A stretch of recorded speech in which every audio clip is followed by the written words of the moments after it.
Junior Addie Scott is with Sakif Ahmed.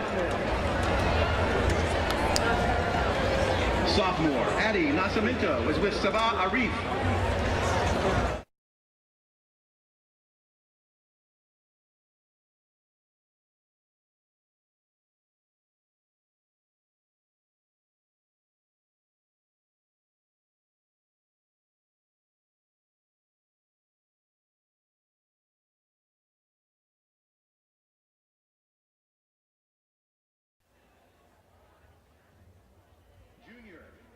Mascarenas is with Catherine Singletary.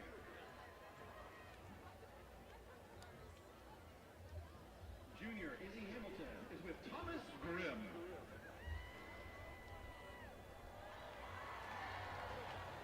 That was impressive.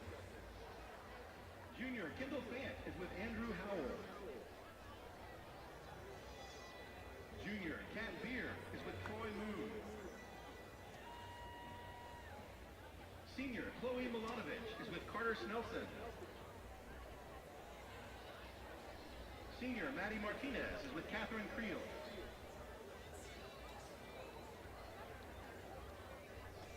Senior Claire Litz is with Chris Wins.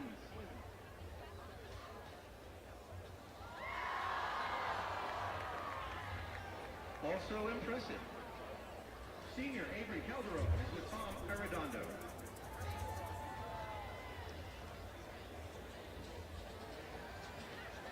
Junior Officer Darcy Mitchell is with Randy Rogers. Senior Officer Nicole Thalen is with Kim Johnson. Senior Officer Layla Johnson is with Tally Dow.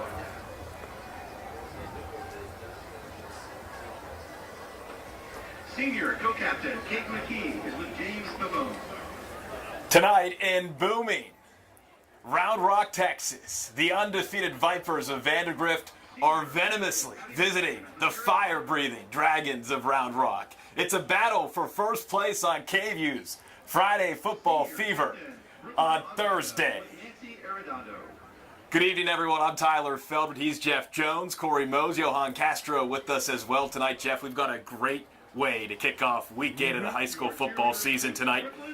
Round Rock 3-0 in district play. Vandegrift 3-0 in district play. The winner tonight will have sole possession of first place in District 25 6A. But coming into this game, some injuries are impacting both teams. Yeah, you know, it feels like a playoff matchup, and just like in playoff football, where you're kind of beat up on both sides of the ball, and we're talking about some senior D1 defensive backs who both teams could be missing tonight. Now, on the Vandegrift side, we know that they're going to be without their defensive leader, Alex Foster. He went down in the midway game. That was about a month ago with an arm injury, so they've kind of gotten used to going without him. A huge leader on this defense, multi-year starter, a guy who had 200 tackles in one season last year. 200, that's just incredible. They found a way to kind of plug that gap and survive, stay afloat, really thrive without him on the field. But on the other side, Round Rock's DB Leonard Moore, who is a senior committed to Notre Dame, we saw him hobbling on the field in pregame warm-ups. He went down last week in our game of the week against Manor with a lower body injury. And based on what we saw, I don't know how you felt, Tyler, but he didn't look like he was going to be good enough to give it a go tonight. Yeah, at first when we saw number 5 on the field in that maroon jersey, I was like, oh, there he is, because he wasn't listed on Round Rock's 2-deep depth chart that we got earlier in the week. But then we saw him walk with Coach Moore right next to him, and it was a hobble. So I am interested to see if he does play tonight. Realistically, if he's not 100%, even 90%, I'm not sure you want to go against this Vandegrift team, especially when you look at the weapons they have on the outside. Eli Adams, Miles Coleman, Deuce Adams, the quarterback for Vandegrift, Louisville commit. He's got some serious options. Miles Coleman, North Texas commit. He's really good. Yeah, two of the best deep threat receivers in town, the guys you just mentioned, Coleman and Adams on the outside. And then you have Jay Scoglin, the tight end, who can really beat you through the middle and that intermediate passing range. This Vandegrift passing attack is scary, and it's all led by Deuce Adams, the D1 quarterback. He's committed to Louisville. There are D1 players all over this field, and it's going to be the battle of the heavyweights tonight. Undefeated teams in district play. I can't wait, man. And Round Rock has won 2 of the last 3, despite the fact that Vandegrift in this 6th meeting in 25 6A actually leads the all-time series 3-2. Vandegrift certainly, I think, the favorite in this game, given how many talented guys. You look at Blake Frazier on the left side of that offensive line, 4-star commit going to Michigan. That's a big boy up front. Alongside him is Jacob Henry, and we all know who Jacob Henry is. We know that last name, so it'll be a tough test for Round Rock, but they've won 3 straight. They started the season 0-3, Jeff, but they've sort of found their way here in District Play. Yeah, we talked to Round Rock, and they said some of the keys to the game. If they're going to pull off what we are thinking is going to be an upset, if Round Rock is going to win this, they're going to have to control the clock with the ground game, be very, very physical, and keep it close until the fourth quarter. And those are the keys to victory. If they're going to pull this off, that's what they're going to have to do. And those 3 things are things that we've seen Round Rock do very well over the course of years and years. So, they got a shot in this one, and I think we'll be able to tell very soon who's going to be the more physical team and how close this thing will be come the second half. Yeah, it should be a fun one tonight as we take a look at Dragon Stadium, the site of tonight's game. There are the Vipers, all white, black numerals, the Vipers, state runner-ups a season ago, falling to DeSoto in that state title game in Arlington last year. They are a talented bunch. Definitely the favorites in this ball game tonight. There's no doubt about that. They've got some guys that really can just play speed, and if they can find a way early on to contain Round Rock quarterback Mason Cochran, then they'll have a really good chance to win this ball game tonight on the road. They've yet to lose this season. Vandegrift 6-0. Round Rock again 3-3, but both teams are undefeated in district play. The winner of tonight's game will have sole possession of first place in District 25 6A. Jeff, can Mason Cochran, he's been a part of this Round Rock program. He maybe didn't play in those 2 previous wins, but he was part of this Dragons team that has comfort and familiarity in beating this Vipers program. But what Drew Sanders has been able to do a decade ago, he's been the only head coach ever at Vandegrift, and he's created this program that is going to state title games now. From the ground up, that's how Drew Sanders has built this thing. He was the first head coach of Vandegrift, and he is the current head coach of Vandegrift. But your question was regarding Mason Cochran, the Round Rock quarterback. He's not going to be scared. He was the starting quarterback in one of those 2 recent Round Rock wins over Vandegrift. So he's not going to be a guy who's going to come in here wide-eyed and say, oh, man, we're playing a team that just went to the state championship. Can we just hang with them? Can we maybe put up a good fight? No, Mason said, I've beaten these guys before. If you want to beat them tonight, follow me, get on my back. And you know what's cool about that is he's not just the leader of the offense because his position is quarterback. He's the leader of the offense because that's what the numbers dictate. That's what the numbers back up. As we see Vandegrift coming out right now with one of the best defenses and one of the best passing attacks in all of town. But Mason Cochran accounts for 66% of the Dragons' offense, about 50% of their touchdowns. He can get it done through the air and on the ground. He's going to be a quarterback who could give this Vipers defense a test, and it's a defense that has answered every single test they've faced so far this season. Just a beautiful night in Central Texas, Round Rock, Texas. Dragon Stadium, the site of tonight's 25 6A battle between the Dragons and the Vipers. 2 heavyweights, 2 enter. Only one will leave victorious. Kickoff slated for 7 o'clock. We'll have the national anthem here coming up shortly. But you see that menacing Dragon blow up. Round Rock getting set to take the field. Big home game, and again, we talked about it, but if Leonard Moore can't go, some of the other guys in that secondary and on offense, because Leonard Moore leads the team with 2 receiving touchdowns, then other guys are going to need to step up in his absence, and that's not going to be easy to do. No, it's not. And I think his presence will be missed on offense for Round Rock, but it's really what he does on defense. When we were talking to Coach Sanders from Vandegrift earlier this week, he said number 5, that's Leonard Ford. He said number 5 is a stud. We know he's a stud. We're not going to test him and make him prove that he's a stud. We trust him. He's legit. If he's not on the field, that literally opens up an entire half of the field that previously would have been seen as unusable. Everything in the playbook is an option, and this Vandegrift team knows how to use that playbook. I don't know how many points a game they average, but I know it's north of 40. Vandegrift is averaging a ton of points per game. They have been very, very stout offensively with so many weapons, averaging 42.8 points per game, giving up, Jeff, just 9.5 points per game. So they've been doing it on both sides of the ball really well, and that's a big reason why they're undefeated this season. So, Tyler, you're saying when I predicted north of 40 with no GPS, and I'm directionally challenged, north was the right direction. Yeah, but you know how to use your turn signals, Jeff, so there was no concern that you were spot on with that north of 40. How about that scene, Jeff? Love it, love it. Doesn't everyone in Austin know how to use their turn signals now? Now, but I feel badly for the guys behind the smoke there. They're just breathing it all in. Now, you know what they're doing, Tyler? They're letting Vandegrift know we want the smoke. We want all the smoke. Okay. Tackle cancer night here at Dragon Stadium. That's why it's pink powder coming out.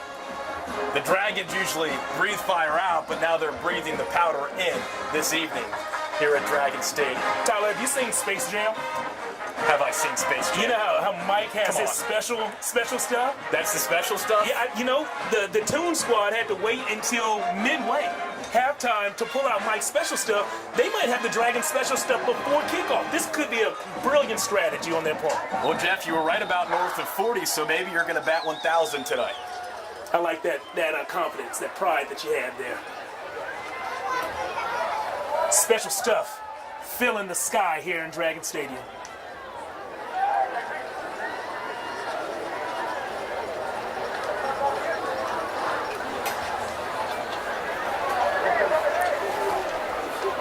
Texas high school football, can't beat it.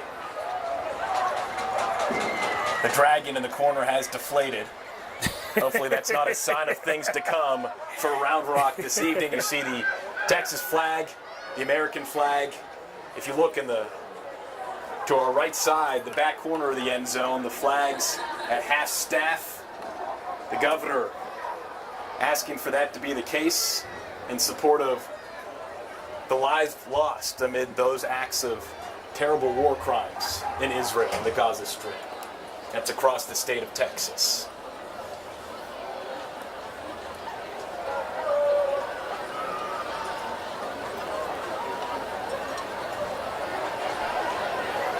I love how you can still see the eye of the Dragon, menacing. As if he's just waiting for someone to say, Dracarys. Okay. Is that too deep of a cut? Well, if anything from Game of Thrones happens tonight, we've got a game of football. I'm not sure how that connects to Thrones, but if anything that I've seen in that show happens on this field tonight, I'm concerned for everyone involved. Captain shaking hands at midfield, coin toss. Again, Vandegrift in all white, black numerals, Round Rock sporting the maroon tops, white bottoms with the maroon stripe, and those white helmets. Meeting number 6 between these two 25 6A heavyweights. Vipers won this game 30-22 last year. They've had 4 or 5 games in this series decided by 8 points or less. Only one game in this series, and that was a Round Rock win back in 2021 when the Dragons won by 18. This game was decided by more than one possession. So what you're saying is buckle up, we're going to have a good one?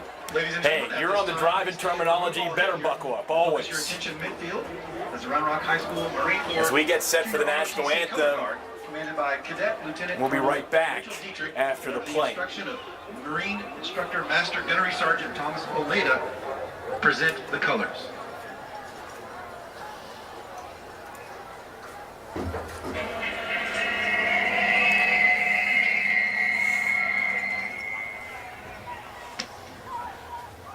And now, to honor our country, the award-winning Round Rock High School Choir will sing the Star-Spangled Banner. Ladies and gentlemen, under the director of Round Rock High School, Director of Choirs, Jamison McCafferty, our national anthem. Oh, say, can you see by dawn's early light, what so proudly we held at the twilight's last gleam, whose fresh stripes and bright stars through the perilous fight, for the ramparts we watched with so gallantly streaming. And the rockets ever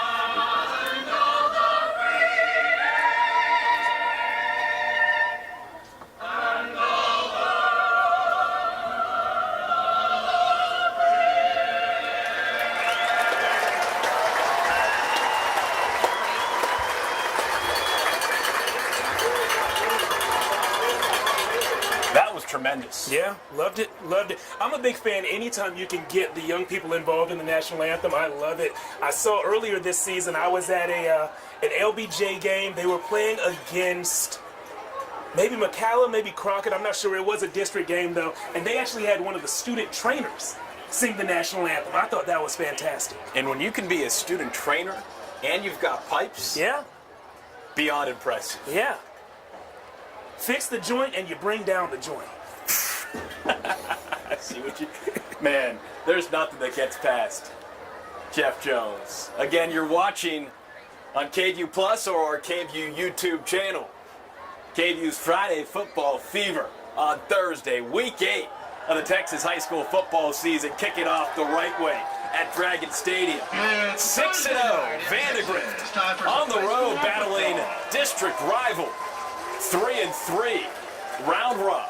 Both teams 3-0 in district play, so again, winner tonight, sole possession of first place in 25-6A. Head coach Drew Sanders of Vandegrift, again coming off that state championship game appearance a season ago where they lost to a very good DeSoto team. Then if you look at the Round Rock head coach, Cody Moore, in his first year as the whistleblower for the Dragons. 5th year on staff, though. Previous 4 years as a defensive coordinator. He played his college ball at TCU. Gary Patterson, disciple. So should set up for a great matchup between two of the top head coaches in this area, battling it out tonight between two very good teams. Yeah, one of the longest tenured head coaches, Coach Drew Sanders, as we said already in this broadcast. He's been at Vandegrift as long as Vandegrift has existed. And you're looking at Cody Moore in his first year, so clearly one of the youngest head coaches in town. This game is about to kick off.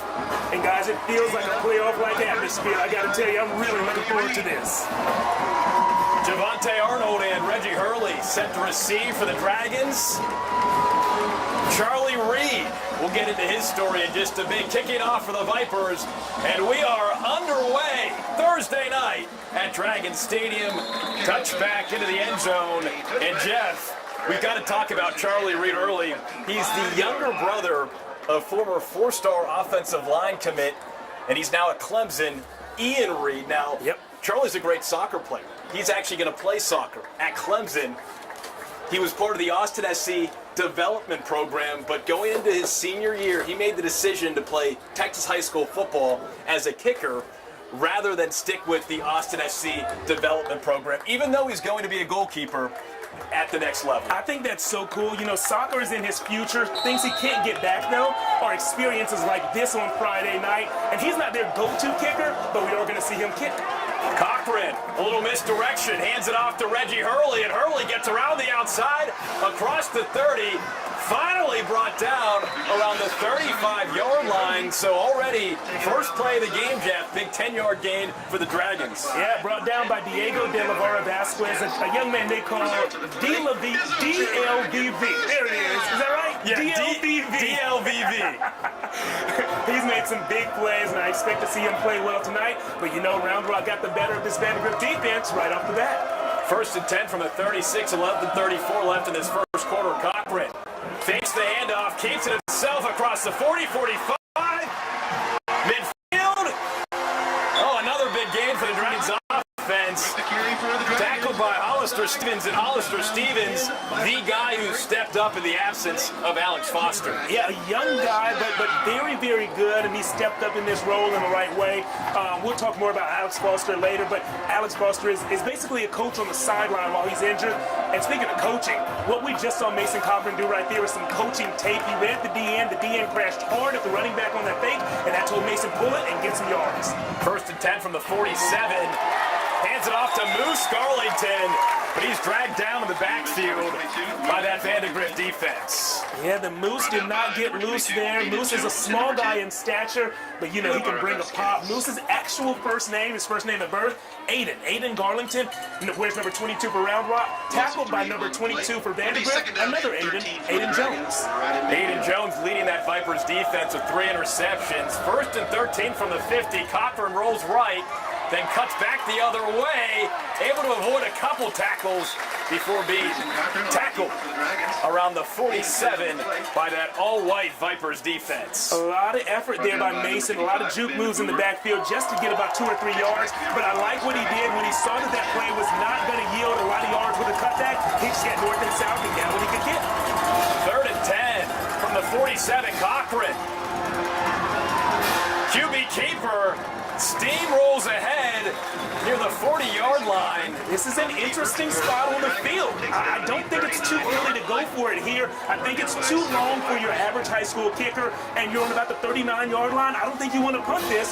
So, yeah, it looks like they're lining up to go for this 4th and 2. You don't want to waste this opening drive. If they get this conversion, though, I expect them to finish this drive at least in field goal range. I like their decision to go for it, or at least line up and try to draw the defense offside. Here we go, 4th down and 2, 39-yard line. Cochran, no it's not. Oh, there's a flag on the play, ball pops loose, and it's recovered by the Vipers. No whistle yet, finally the whistle blows.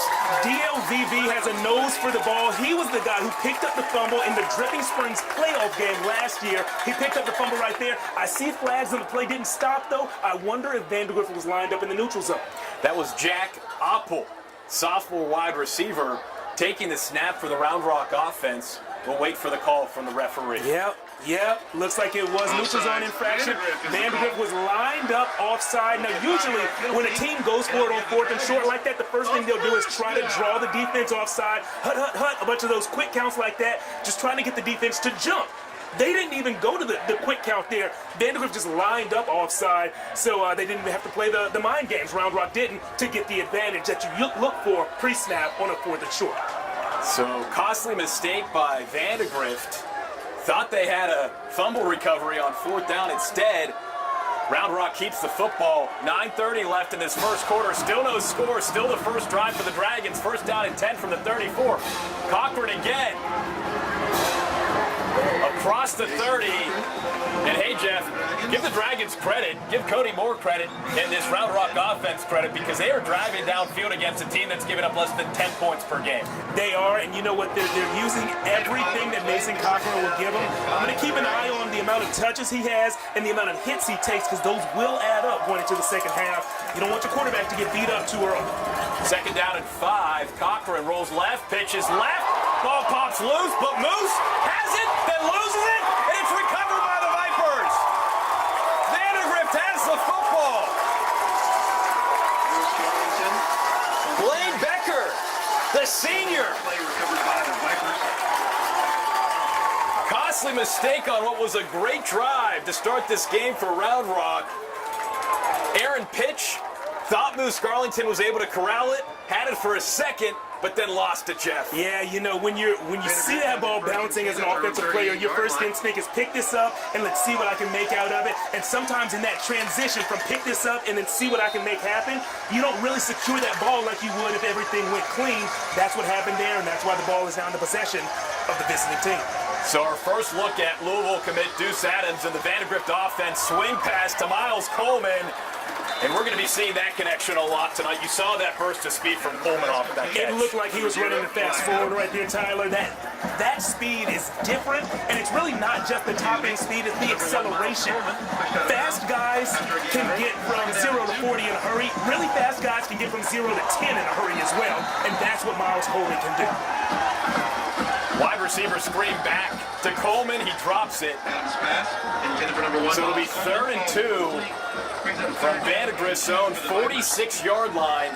Out onto the field comes number 18, Bryce Altrudo, the senior tight end. We'll see what that kind of package delivers for Drew Sanders' offense. And when we talked with Drew earlier in the week, he said a lot about his OC. We'll talk about that in a moment. 3rd and 2. Deuce takes a snap, hands it off, but look at Asher Chang in the backfield. Huge takedown. on number 21, Brennan Fournier. Williams. Yeah, Asher Chang is a playmaker. We asked head coach Cody Moore over there at Round Rock, who is your guy on the D-line who just gets after it? You need a TFL, you need a sack. He's going to be in the backfield without hesitation. He said 91, Asher Chang is my guy. So 4th down and 1. Look at this stacked formation. Vipers break from the huddle. Coach Sanders said they'd try some trickeration. Maybe we'll see that here. Direct snap. And does he get enough? Yeah, it looked like he crossed it. Justin Lee delivered the boom. St. Oliver, though, just enough for the first down. The chains move, and the Vipers keep the football. You know, Zane Oliver only averages about 45 yards per game, which is surprising to me. We saw this guy in the preseason, and he was shifty enough, but what I really like about him is what he does at contact, how he finds a way to get 2 or 3 extra yards after he is first hit. I think he has a few big games left in him this season. This could be one. 1st and 10 from the Vandegrift 49. Deuce Adams. Miles Coleman in motion. Comes up short, intended for Eli Adams, his brother. We've got to talk about the Adams family, Jeff, because it is really a cool story within this Vandegrift program. And within this Austin community, Dad Mike was a star receiver for the Longhorns back in the day, and now he is a receivers coach here, coaching both of his sons who are stars on one of the best teams in the same town where he was a collegiate star. You're looking at his son, Eli, right now, who plays the same position that Dad played, and Eli gets to catch passes from little brother, Deuce, in the backfield. Deuce Adams from the shotgun. 2nd and 10 from the 49. Fakes the handoff. Tries to keep it himself, but look who's there. The Ocho, Justin Lee. Justin Lee in on the play, and it looked like Asher Chang forced it inside to Justin Lee. That combination of defenders is pretty special, and we're seeing it right now. Hey, credit Round Rock.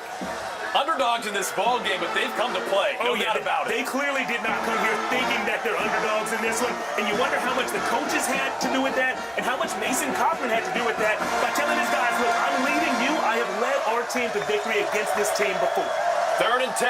Deuce looking deep. Downfield and just out of the reach of his brother, Eli Adams. They went for the home run. Eli Adams. It's something to keep an eye on going forward here.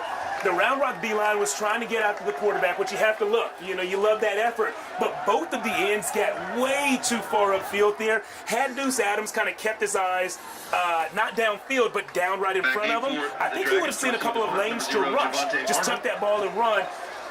I don't think he's going to miss that all night long if Round Rock's defenders keep rushing how they're rushing. And look who's punting for Vandegrift, Drew Messemaker. He can do it all.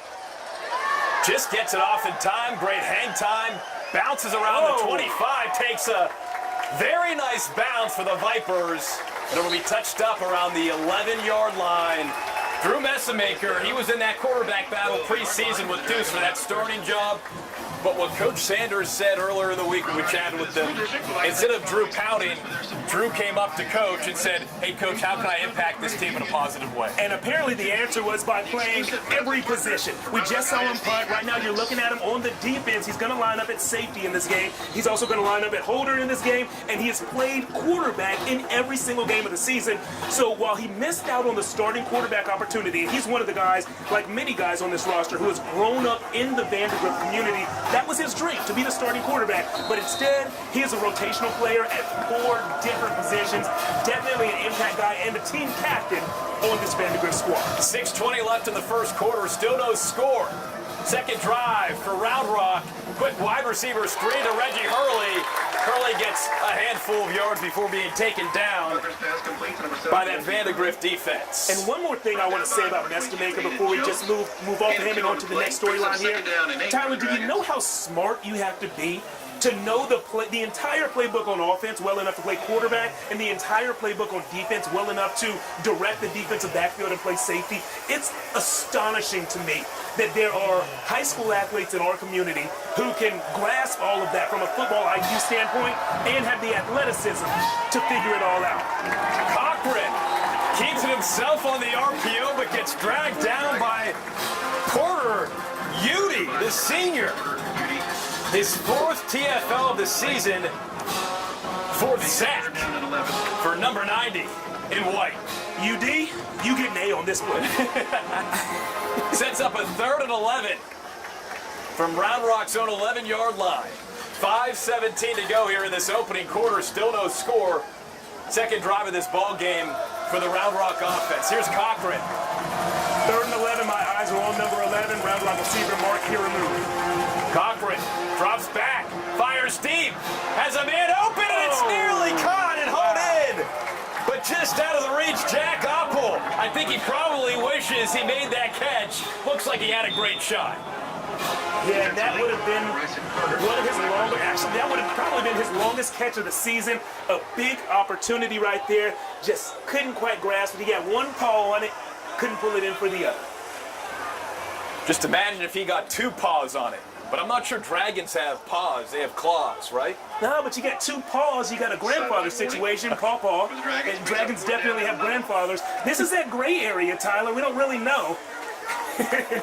Yeah, we don't want to go into the abyss, into that gray area. 4th and 11. Punting unit comes out for the maroon and white. Braden Harshaw, the senior, averaging 30.6 yards per punt. We'll see what he can do here. Vandegrift maybe bringing the house to push it back.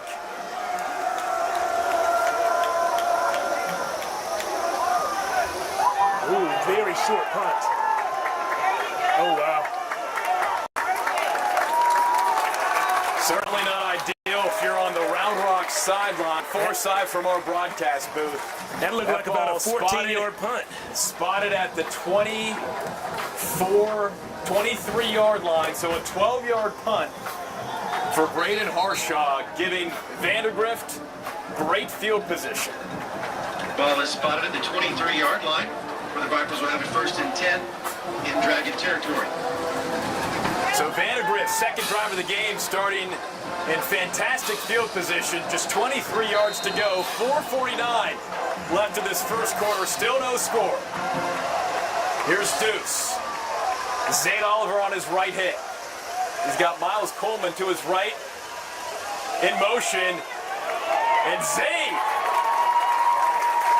punches through. Nice chunk of yardage.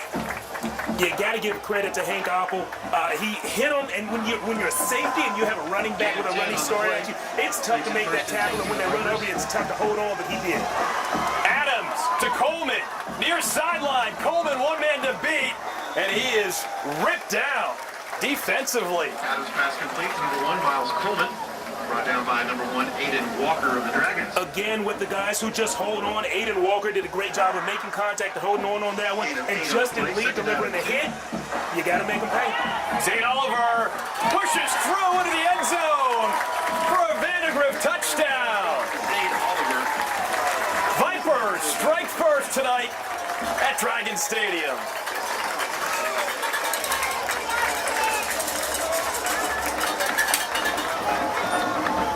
His 3rd rushing touchdown of the season. Number 28, the senior, Wiley Zane Oliver. in to attempt the extra point. Yeah, we told you about him a moment ago. I expect him to have more big games this season, and so far he's off to a great start tonight. Charlie Reed, just his 2nd PAT of the season. In for the injured Noah Cowborough. It's good, so it's 7-0 Vandegrift with 4:06 left in this first quarter. We're so glad you're with us here. KVUE's Friday Football Fever on Thursday. KVUE Plus, our YouTube page, wherever you're watching. We're glad you're with us, Jeff. Not much you can do if you give the Vipers that kind of field position. They're going to make easy work of it. You know, and as a defense, when Round Rock's coming out there and you only have 23 yards to defend, you have to think to yourself, okay, well, at least we've taken away the deep ball, which has been a big part of the Vandegrift offense so far. But, you know, that ground game, even though they haven't had to lean on it with a Division I quarterback and what looks like maybe 2 D1 wide receivers, at least 1 D1 wide receiver, Vandegrift has beaten a lot of teams through the air, but they proved right there they can still run the ball on the ground, so don't forget about that part of their game. To receive the kick. Again, this is a battle for first place in District 25 6A. Teeing it up for the Vipers, number 99, Charlie Reed. Round Rock started the season 0-3, but they have found their stride in district play. It was just their second 0-3 start since the 2017 season. That 2017 season, the Dragons actually lost their first 5 games. Here's Reed kicking things off. I'll tell you what, Jeff, when you're a goalkeeper, you've got a strong leg, and we're seeing that tonight from number 99. Taking it like a free kick, huh? 25-yard line.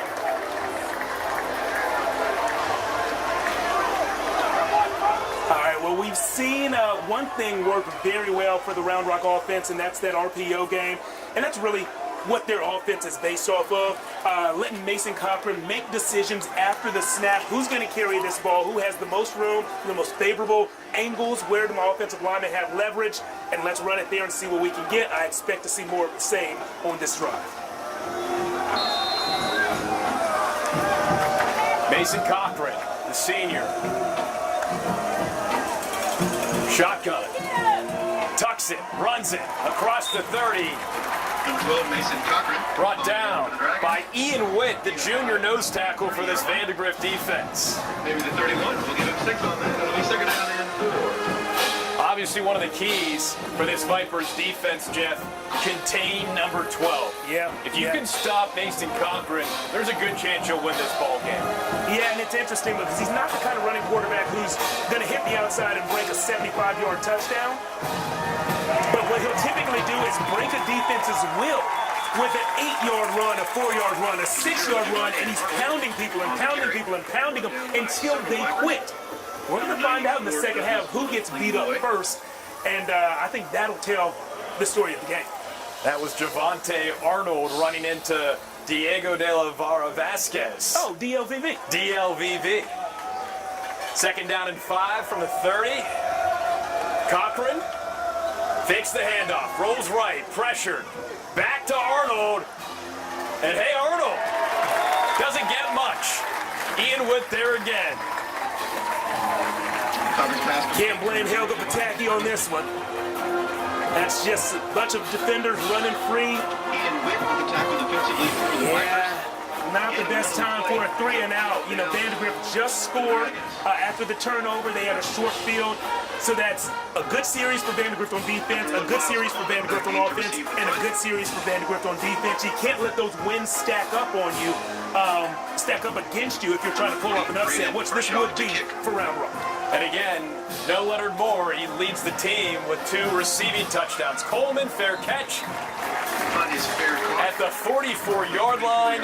And that is where the Vipers will slither back onto the field. 2:18 left in this first quarter. Vipers leading Dragons 7-0. This will be the 3rd drive of the game for Drew Sanders' offense. And again, Jeff, you look at what Drew Sanders has accomplished, what he talked about. The early football camps, he remembers Miles Coleman as a 7-, 8-year-old making one-handed grabs. He wanted to make sure that kid stayed in the district. Think about the size of a 7-year-old's hands.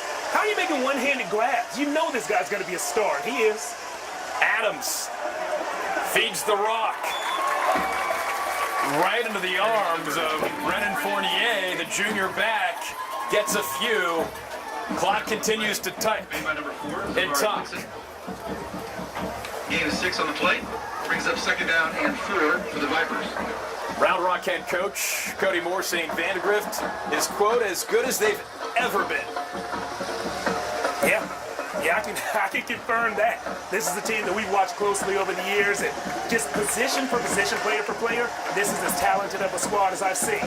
Ball midfield, back to Fournier, spin cycle, nears the 35-yard line. Brennan Fournier, he's fired up, getting lots of touches here on this drive. And here's an interesting stat. That's his season long, 14 yards right there. He's not a breakaway guy, but just a productive guy. Adams, corner pocket, and it is nearly picked up, but then nearly caught in the end zone for the touchdown. Wow. George Farley had a chance. Great coverage there on the backside by Zavari Whitson. 2 people nearly caught that ball, but no one ended up catching the ball. Oh, and Zavari, you see him shaking his head there, and I'm doing the same thing up here, Zavari. When you have an opportunity like that against a team like this, You gotta squeeze that ball tight. Hopefully for that young man, he gets another shot and he'll make up for it sometime in this game. Coleman in motion, 2nd and 10, 36-yard line. Here's Deuce Adams. Fournier on his left hip, he gets the rock. Bounces outside and pushes forward near the 27-yard line.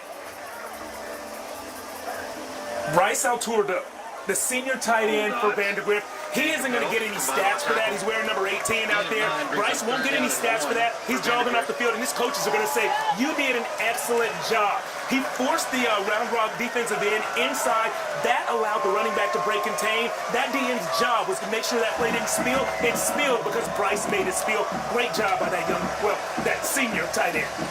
And in for Altrudo is Jay Scoglin, the Austin Peay commit. 3rd and 1. Quick pass from Deuce Adams to Miles Coleman. That's good enough for a first down for the Vipers. Yeah, it's a first down, as it should be, and I love that recognition from quarterback Deuce Adams. I do believe that he had the option to let that play run or to pass it, so great decision by him. Trips left. No huddle. Deuce on the loose. Gets a couple yards. Jacob Medina there for the tackle. I've been impressed by what I've seen from the Round Rock defenders in the open field. Not a ton of missed tackles, especially on a guy like Miles Coleman, who we saw catch that ball 2 plays ago. So very solid, secure tackling there and gang tackling, which I'm a huge fan of. Why do a job solo when you can do it with your friends? That'll be the last play of the first quarter after 12 full minutes of play here at Dragon Stadium. It's Vandegrift 7, Round Rock nothing. Vipers inching closer to another score. Jeff, 1 quarter of play. I think you have to credit Round Rock's effort, but at a certain point, if you let things get away, the Vipers are going to put it away. Yeah, you have to take advantage of any slip-up that you might see from Vandegrift. We just saw it could have been a turnover in the end zone, and the Round Rock defender wasn't able to squeeze that ball. You got to squeeze that ball and make that happen. Any other plays that are 50-50 plays or balls that could bounce one way or the other, if you're Round Rock, you need those balls to bounce your way when you're playing against a team that player for player is a little more talented, and you're playing without your best chess piece, the king on your board, Leonard Moore. Or check out. Some may argue the Queen is the best chess piece. Did you see me make eye contact with you? And I was like, am I going to call this young man a queen, or am I going to stick to the theme, or am I going to call her a king? Yeah, went with the king there. No Leonard Moore again. He got injured in last week. It was actually our Friday Football Fever game of the week. Injured in the 3rd quarter against Manor. He actually came back out on crutches, but he told our Corey Mose, who was on site for that game, that he was going to be fine. All good, bro. Not the case. He's not out here tonight. We saw him pregame, but he wasn't moving well. So no Leonard Moore. I think that'll pay off for Vandegrift probably as this game progresses. All right, 2nd quarter about to get underway. 2nd and 7 from the 12. Deuce Adams. 3 receivers to his left. He looks left. Corner pocket for Coleman. Wide open. Adams, Coleman. Touchdown, Vandegrift. It is 13-0 Vipers. Yeah, a whole lot of separation down there. That's kind of the advantage for the defense once you get closer to the goal line, is there's not as much room to create that separation. But when you have the quicks that Miles Sanders, also a good football player, but for the Panthers, yeah. But when you have the quicks that Miles Coleman does, and you can create that separation even closer to the goal line, and that's exactly what he did there. Deuce Adams, his 19th touchdown pass of the season. Miles Coleman, his 9th touchdown catch of the season. Here's the extra point.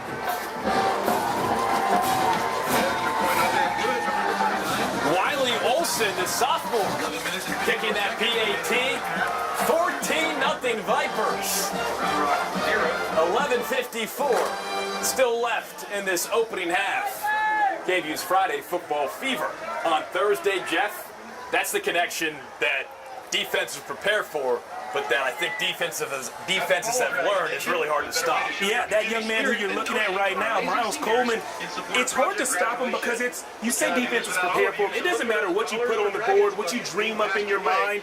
You don't have a guy on your scout team who can replicate that kind of speed, the suddenness. We talked about it's more than just top end speed. It's the quickness to get from 0 yards to 5 yards. Eat up that space quickly, and that's what he does better than anybody in town and maybe better than anybody in the state.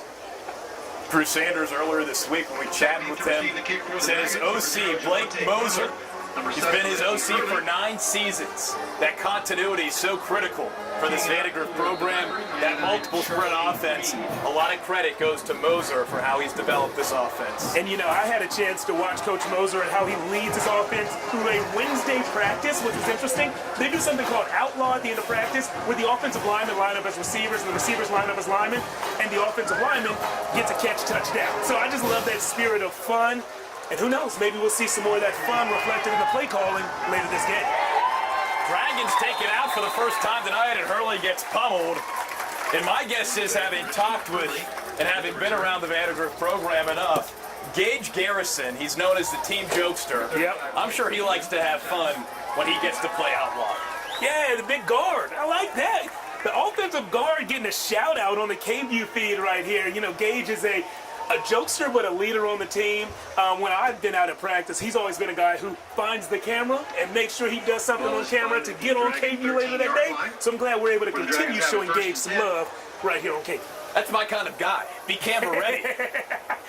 And be the jokester? Yeah, that does sound like Gage kind of guy. being sage with his camera awareness. Cochran on 1st down and 10 from his own 13. Man, the Dragons are finding no room to move offensively. That defensive front for Vandegrift is tough. Moose, he's not having a time back there tonight. Yeah, no, Ben Boer back there in the backfield. Inside linebacker, a senior. This linebacking trio, it's 3 seniors. DLVV, who we've talked about, Ben Boer, who made the play right there, and Blaine Becker. 3 seniors who all got playing time last year on that deep run, and now they're here to anchor and lead this Vandegrift defense, even without Alex Foster. Cochran. Short pass to E.J. Johnson, his 4th reception of the season. Elijah Johnson.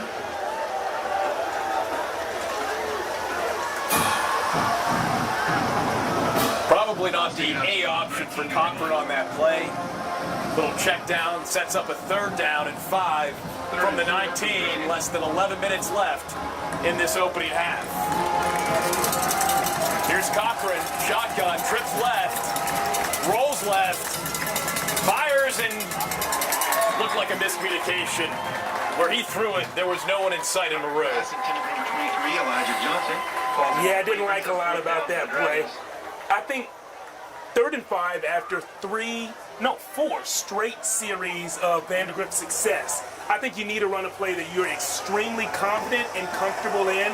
When you're rolling your right-handed quarterback to his left, backed up in enemy territory like that, I just don't know that that's the most comfortable situation to put your offense in. Maybe I'm wrong. Maybe that's a play that they installed early last spring, and that's something that they go backwards and forwards, but it didn't look comfortable. And to kick for the Dragons.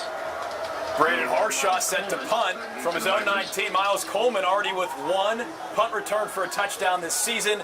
Will signal fair catch at the 44-yard line. So again, Vandegrift is starting to get some really good field position, and the offense is so talented that they're taking advantage, and that could be the case here yet again. Yeah, it could be, and I want to mention that punt return touchdown that you just talked about from Miles Coleman.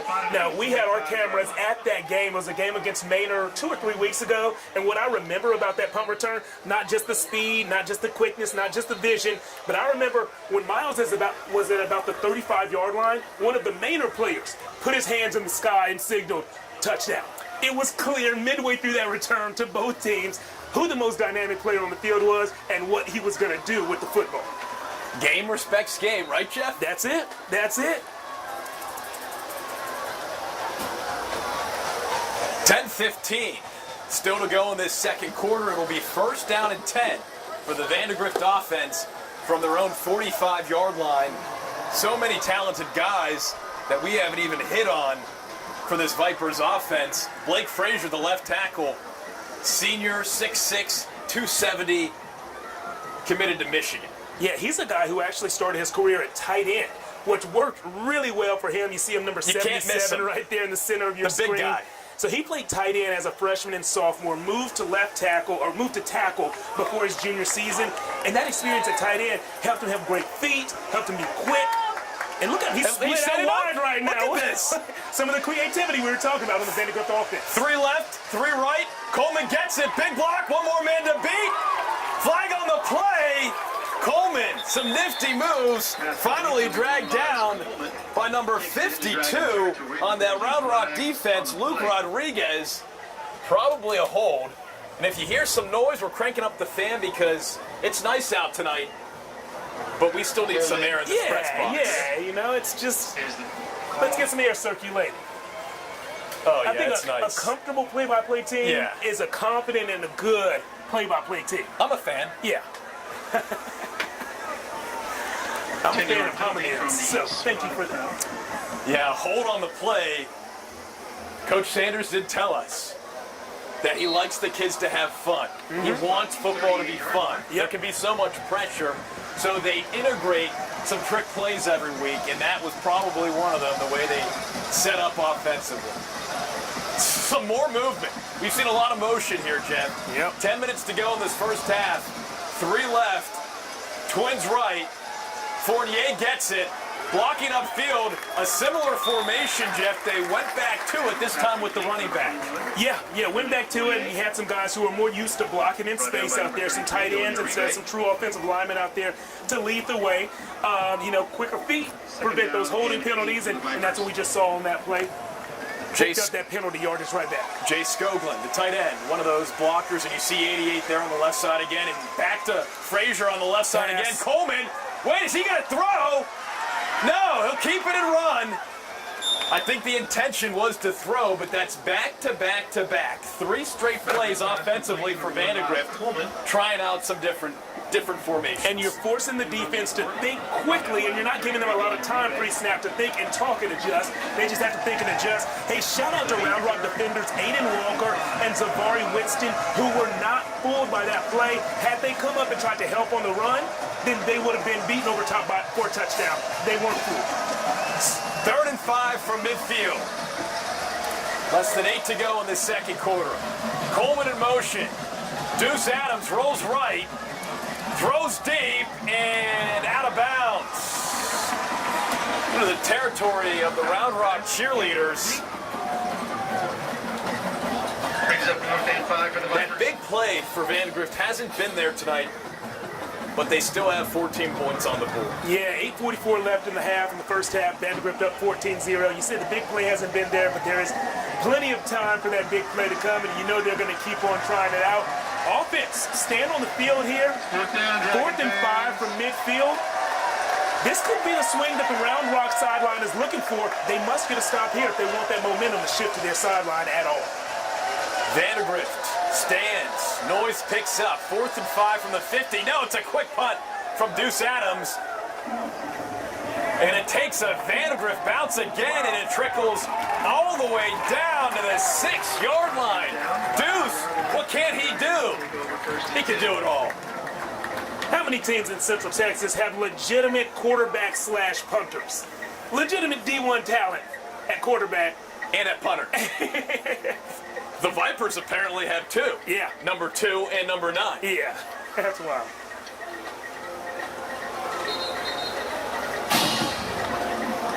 As we seep into October, the midway point of this 10th month of the year. Did you say we're seeping into October?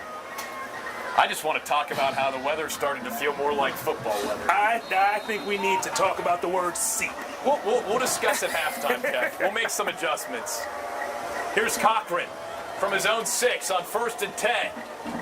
RPO tucks it, runs it up the middle, and he's met by a bevy of Vandegrift Vipers. Cruz Carrasquillo, number 29, the first Viper to meet him and make the tackle. You know, as the Round Rock offense really seeps into this game plan of RPO. But seriously, as they get into this RPO offense that they are known for, they're getting more comfortable with it, but so are the Vandegrift defenders, especially that trio of senior linebackers that we were talking about earlier. So expect them to just be used to playing those styles of runs and growing accustomed to their run fits as the game continues on, unless there is some variety thrown into those plays. Javonte Arnold, not much there. DLVV, Diego de la Vara Vasquez. Loss of 2 on the play. Team leading 5.8 tackles per game, and he's been all over the place tonight. Yeah, we were talking to one of the coaches about him earlier. He said that the recruitment of DLVV hasn't really taken off yet, but if he stays healthy and continues to produce how he has produced through the first half of the season, he expects the college offers to come rolling in for the Viper senior. 3rd and 8 from the 8. Cochran pressure and has to get it off quickly. Pass incomplete. It was intended for number 21, Joaquin Maldonado, the junior. Heavy pressure from the Vipers there. Cochran did all he could, but he had to get rid of it, pinned that deep in Round Rock territory. By my count, that's the 3rd straight Round Rock 3 and out. That could be the 4th straight, but I believe it's the 3rd straight, and obviously that's bad. Like, you have to move the ball on offense, if not to score, then at least to flip the field. Make it easier on your offense. We hear coaches talk about complimentary football all the time, but this Round Rock offense is not making it easy for their defense at this point. Harshaw's punt bounces around the 42, and it stays pretty much in that same vicinity. They spot it at the 43, so again, Jeff. The 43-yard line. Round Rock keeps punting the football deep from their own territory, and then Vandegrift again. Phenomenal field position. Yeah, we're over here talking about how Round Rock hasn't earned a first down in so long, and where Vandegrift is starting their drive. If they get a first down, they're already in field goal territory. And that's going to continue to be the theme of the game until this field gets flipped. And how that happens is just by Round Rock's offense doing its work. Even 1 or 2 first downs. Yeah. The Round Rock defense has to be totally gassed at this point. 7.5 minutes left in this second quarter. 1st and 10 from the 43. Deuce hands it off to Oliver. And he gets 1 or 2 yards. What I'd like to see from that Round Rock offense, and maybe we will see this soon, with your RPO game, a typical RPO, well, let's say this, RPO stands for run pass option. Right now what we've seen have looked more like zone reads. It's, am I going to run it or is the running back going to run it? We need to see plays where it's a legitimate passing option. And there's a passing option. Adams to Coleman, and Coleman, need for speed down the near sideline. That's what speed can do, and that's why Miles Coleman is considered one of the top wide receivers in the state of Texas. You mentioned the speed that Miles Coleman has. Not only is he one of the top wide receivers in the state, he's also one of the top sprinters in the state. Finished top 12 in the 100-meter last year, just outside of qualifying for the state track meet. 1st and goal from the 10, back to Coleman. And he gets 3 or 4 yards before getting pushed out of bounds Adams pass complete by Hank Oppel. And I don't know how you are, Tyler, but I'm a guy where, like, whoever gets me in the red zone, I want to see them score. So I wouldn't be surprised if Miles Coleman gets another shot at it right here, maybe with a slant or just a quick route with these blockers in front. Well, instead it's Adams handing it off to Zane Oliver, and they're going to mark him down at the 1-yard line. So maybe they'll set up an opportunity for Coleman here. No huddle. 3rd and goal from the 1. 6.5 to play in the second quarter. Right back at Oliver gets it again, and he gets whipped into the end zone. 3rd Vandegrift touchdown of the game. 2nd for Zane Oliver, and the Vipers are running away with this district showdown.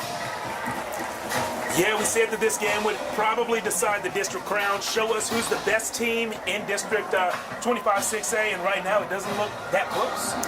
Zane Oliver came into this game with 2 rushing touchdowns. He has 2 tonight, so he's doubled his touchdown production in 2 quick quarters, not even 2 quarters. PAT is good. Once again, that's the sophomore for Vandegrift. Wiley Olsen. So with 6:26 remaining in the opening half here at Dragon Stadium, it's Vandegrift 21, Round Rock nothing. And Jeff, I just don't know if we've seen anything from the Dragons offensively to give us any confidence in things changing, at least in this first half. If you're head coach Cody Moore, what are you planning to say at halftime? You know, that's a good question, man, because you wanna tell the kids we're going to change something. But you have to think, if there was something else to try, like you would have tried it before you're down 21-0. And so what I want to see, I want to see some kind of variety. And so a moment ago, we just talked through what an RPO actually is. I haven't seen the passing options off of that run action. And so that same run action that we've seen quite a bit in this first half, and I told you the Vandegrift linebackers are getting used to those run fits, take advantage of that. Show them the same look at the snap and send a slant right behind it. So that area that they vacate, because they're used to crashing those V-gaps and taking out that running back, pull the ball and hit him with a slant right where that linebacker left. That's what I would want to see. Get a few of those 6-7 yard gains and just see if you can stumble upon some momentum. Charlie Reed to kick for. Maybe we should get you in that Round Rock locker room, Jeff. I don't know if I could do any better than they're doing, especially against this Vandegrift team. If there's one thing we've also learned tonight, Jeff, is that Charlie Reed can kick a football into the end zone on the opposite side of the field. You know, something else I want to point out is the fact that Drew Sanders is using his sophomore kicker, Wiley Olson, on these PATs. I love that move. Your starter is injured, and instead of just plugging in the senior backup, what you do is you split reps. You get the senior backup to do the kickoffs, and you get the future of your team in there on a Friday night under the lights in a game that definitely matters, because next year, in that season opener, if it comes down to the wire, if Wiley Olson has to kick a 49-yarder to win the game, that won't be his first time under the lights. He has this experience. It's a Wiley move by a seasoned vet to do that. Yeah, Coach Sanders just seeping Wiley into the ball game here. Maybe we'll see some pass attack here. 6:26. Yeah, empty. Hurley in motion. 3 left. But he gets dragged down in the backfield. Ben Booher said, "Boo you." Sit down. It's his season, you know? It's his season. It's spooky season. We're nearing Friday the 13th. Of course the guy with Boo in his last name is going to show up big. His second sack of the season. He's the middle linebacker, one of the leaders of this defense, especially when Alex Foster, the dime, the defensive back who's committed to play his college ball at Air Force and who is definitely the leader of the team. Once he went down, Ben Booher was one of the guys who had to step up, and it's good to see him make a play. Second sack of the season for Booher. Cochran on 2nd and 11, looks to pass again. Finds his man on the outside. E.J. Johnson for 3 or 4. Moose Garlington, excuse me. Another 3rd down, Jeff. This is critical. You need to give that Round Rock defense more rest on the sideline. They're going no huddle. 3rd and 6 from the 29.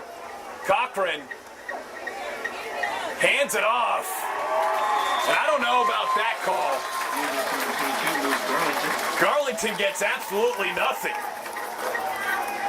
A bevy of Vipers there to make the stop. Yeah, it looked like Ian Witt, the junior D tackle, leading the charge there. And as you pointed out, it was 3rd down. They went hurry up, which, when used effectively, is a great tactic, a great technique.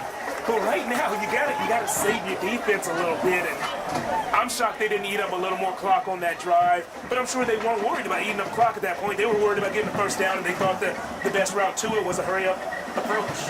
That drive not even lasting 2 minutes. Harshaw gets the punt off. Coleman receives from the 32. Finds a seam. Has some speed. Around the outside. Across midfield. Past the 30. 15, 10, 5 miles. Coleman. My. Touchdown, Vipers. No flag on the play. And that is why he is committed to North Texas. The Mean Green excited that guy is coming north. Can I just say that was awesome? That was awesome. It was awesome for me because I got to just get out of the way and watch Miles work, and I got to listen to you work right there.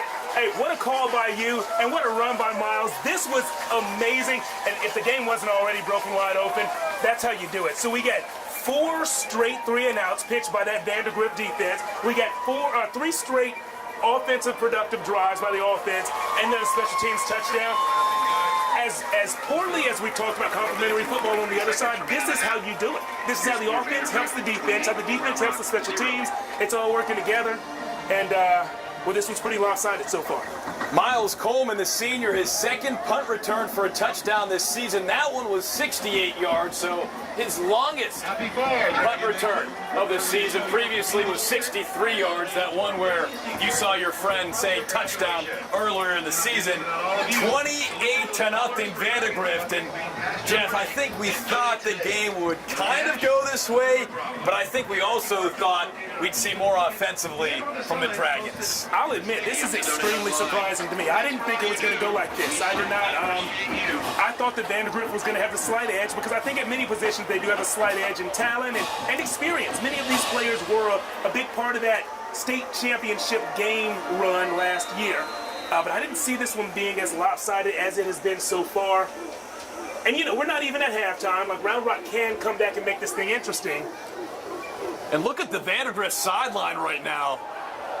The energy is not lost. They've got 60-plus seniors. And if you look at the two sidelines, Vandegrift, there'd be no room to walk, but on the Round Rock sideline, the numbers are just different. And that's credit to Drew Sanders, the program, the trust. He talked about trust so much when we talked with him earlier this week, how he's created that trust at a young age through youth camps, youth football, kids sticking around like Drew Mestamaker. Yep. You lose out on the QB starting role, but what do you want to be? You want to be part of this team. Yep. And that's what's special about this Vandegrift program. When I was in high school, like, the best example of that was South Lake Carroll. In the South Lake community, they would kind of have it ingrained in them from the first time they strapped on the pads when they were 6 or 7 years old. They wanted to be Dragons at one point. This community here in the northwest side of Austin has that ingrained in them early, that they want to be Vikings. And Coach Sanders was telling us he'll go to the middle school games. Like, they're going to have a middle school game coming up. Let's see, is it next week where the two feeder schools that feed into Vandegrift will play each other? And Coach Sanders says he'll be there, and he'll be there for an hour after that game because all the players on both sides of the field want to shake his hand and tell him, hey, I can't wait to play for you. I'm going to be a Viper one day.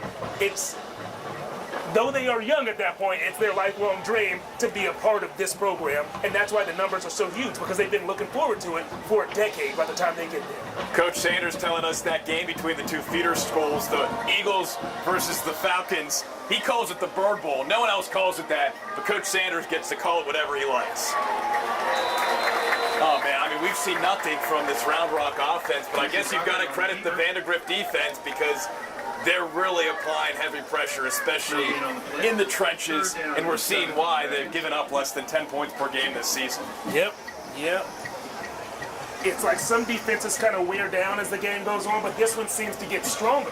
Remember, we saw the first two Round Rock drives, especially the first Round Rock drive of the game, was really successful, but they haven't gotten much going since then. This Vandegrift defense has gotten stronger as the game's gone on. 3rd and long here. 3rd and 7 from the 28, 3:20 left in the first half. Round Rock trailing 28-0. Cochran avoids the pressure, and he finally has nowhere to go and gets taken down by the Vipers. DLVV in there, Deshaun Morgan in there as well. Morgan and DLVV, 40-10. They've been all over the place. Yeah. Deshaun Morgan leads the team in sacks, came in here with 3. And so as this game continues on, if it stays as lopsided as it is and Round Rock is forced to pass the ball more, that's when I think we're going to see number 40 in the backfield. You're going to hear that name, Deshaun Morgan, more and more as the game goes on. Harshaw punting. Would think that he'd go away from Coleman. Coleman receives it at the 30, and he's got speed again across midfield. No one's going to touch him. Are you kidding me? Miles Coleman. Oh, my. He does it again. Touchdown, Vipers. What are we witnessing? I've been on both sides of this. When you can't do anything wrong and when you can't do anything right. And I got to tell you, you feel unstoppable. If you're wearing a white jersey, definitely a white jersey with number 1 on it. And on the other sideline, you're just asking yourself, what do we have to do to stop the bleeding? I don't When even is it think gonna they can happen? see him. He's running that fast. He looked like a blur going across the field. It's a bird. It's a plane. No, it's Miles Coleman. 2 punt returns for touchdowns here late in this second quarter. It is 35-0.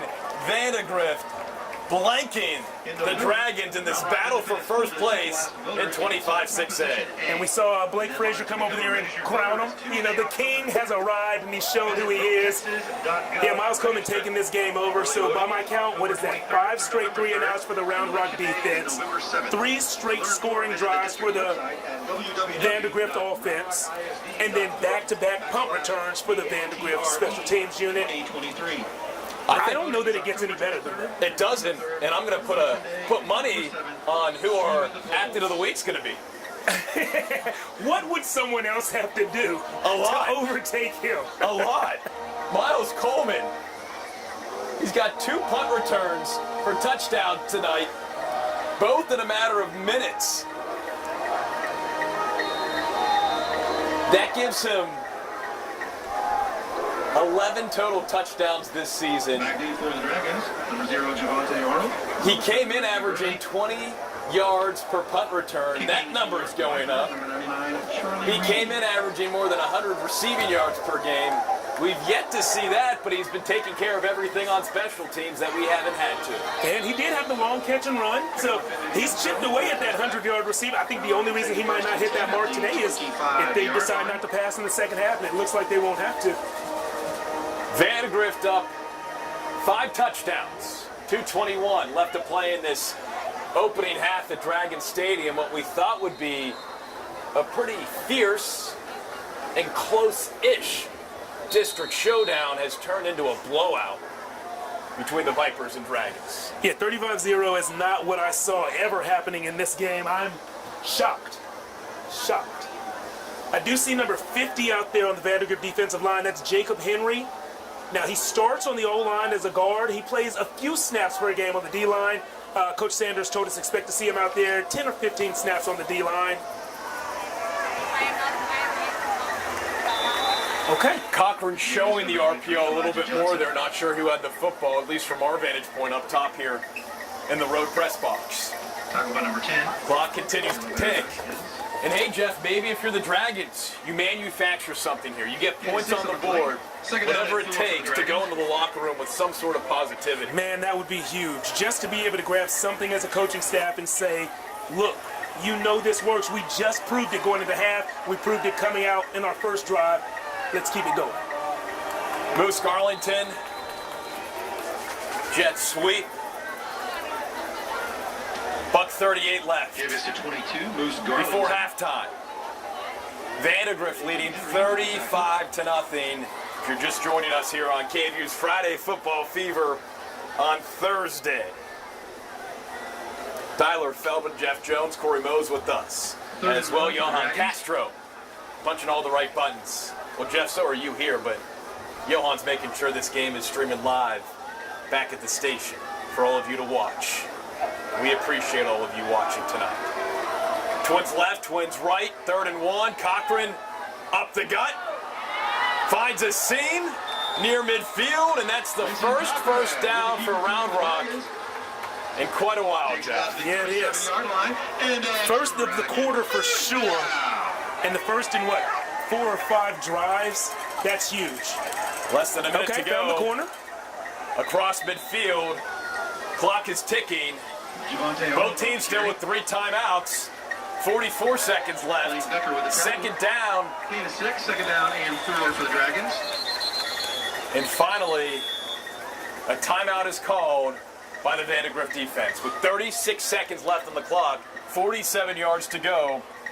If you're Drew Sanders, why call that timeout? If you're Round Rock, how do you benefit from that timeout? Well, Drew Sanders had 2 guys running off at the end. I didn't count the numbers of the guys on the field, but based on when he called it, I think that he was afraid either they were going to have too many guys on the field or they weren't going to have enough guys on the field. I've been in situations where you have 12 on the field, coach on the sideline and screaming, there's 12, and 2 guys run off, and all of a sudden you play a defensive snap with 10. You know, so you don't want that. So Coach Sanders was either trying to avoid a penalty or a disadvantage from a numbers standpoint. So that's why he called the timeout. How Round Rock has an advantage here, or how they utilize this in the spirit of time, is just by catching your breath, calming down, and letting the guys know, hey, we're going to score before we hit halftime. You don't say we might or we should. You say we're going to score before we hit halftime. And you look in their eyes, and you see who is ready to make the play. Because at this point, I believe, down 35-0, some of these players are feeling that scoreboard, and you got to know who on your squad is ready to be a big dog and make a play despite the score, and who you might want to just get to halftime and regroup with. We'll see if the Dragons have any bark here. 2nd and 4. 47 yards to go. 36 seconds left before halftime. Vandegrift sideline, energetic as can be, bouncing up and down.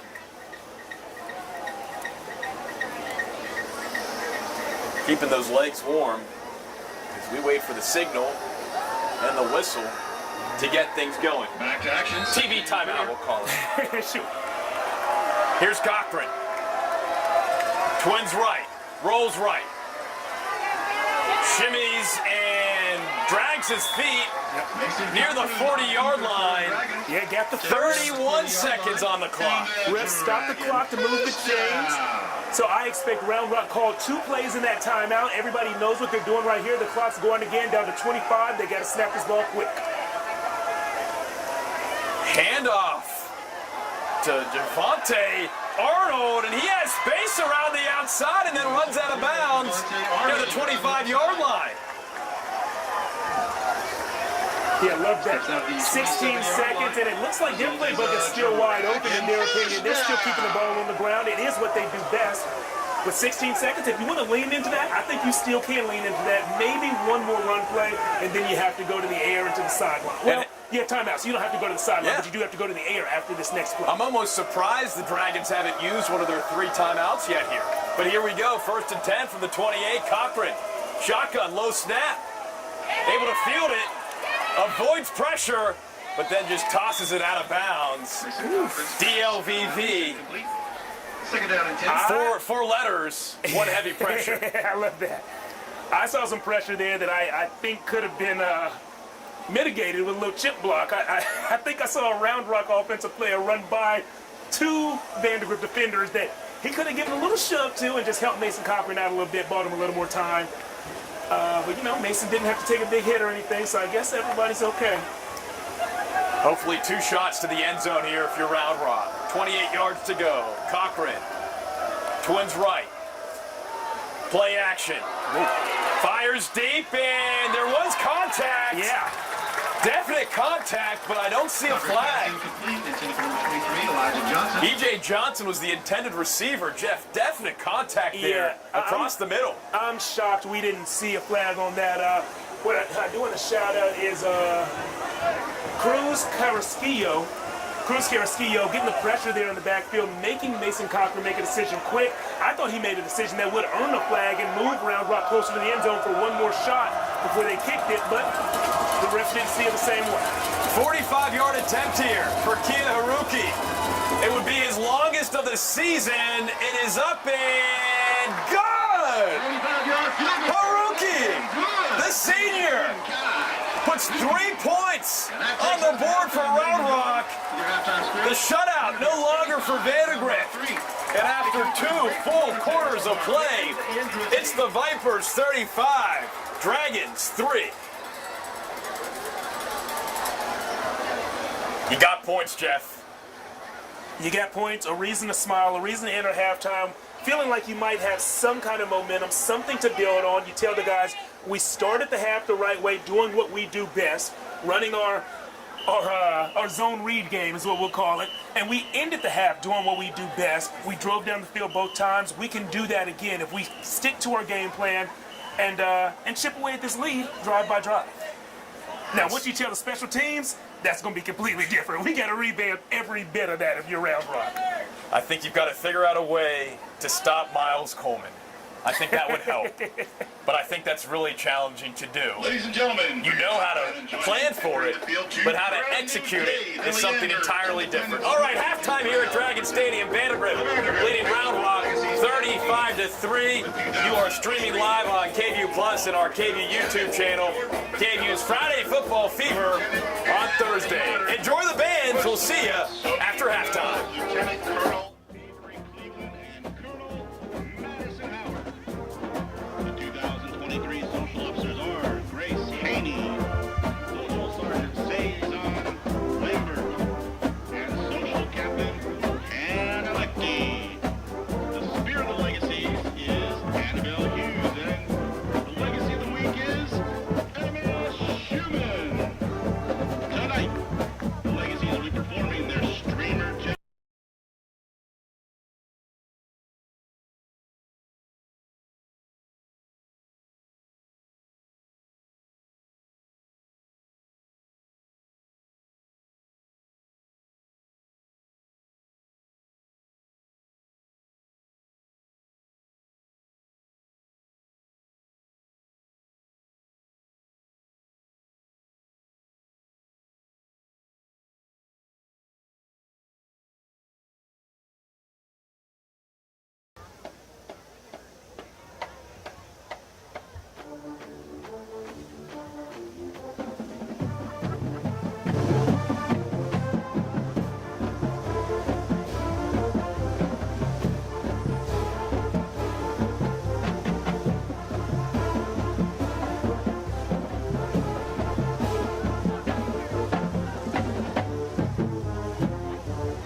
taking the field, the Vandegrift High School Viper Marching Band and Vision Dance Company. The Viper Band and Vision Dance Company are the reigning 2022 UIL Texas 6A State Marching Band champion. For your halftime enjoyment, the Viper Band and Vision Dance Company will be performing 3 movements from their 2023 production entitled Spotlight, featuring music from 715 Creeks by Bon Iver, Breathless Alleluia by Philip Willoughby, Run to the Light by Ivan Trevino, and original music by Andrew Markworth. Leading the band are drum majors Kate Marshburn, Matthew Plummer, Kenna Saidi, and Ethan Sarwar. The percussion captain is Sarah Bastami. The Vision Dance Company captain is Dante Dar. Our outstanding band student of the week is Laurel Brown. Our outstanding Vision student of the week is Raylan Fairley. Our freshman student of the week is Carson Gailey. And our section of the week is the clarinets. Ladies and gentlemen, defining the standard for marching bands everywhere, the Leander Independent School District is proud to present the Vandegrift High School Viper Marching Band and Vision Dance Company.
Morris and Tristan Murray. The Vision Dance Company is directed by Katie Hopkins and Holly Lyons.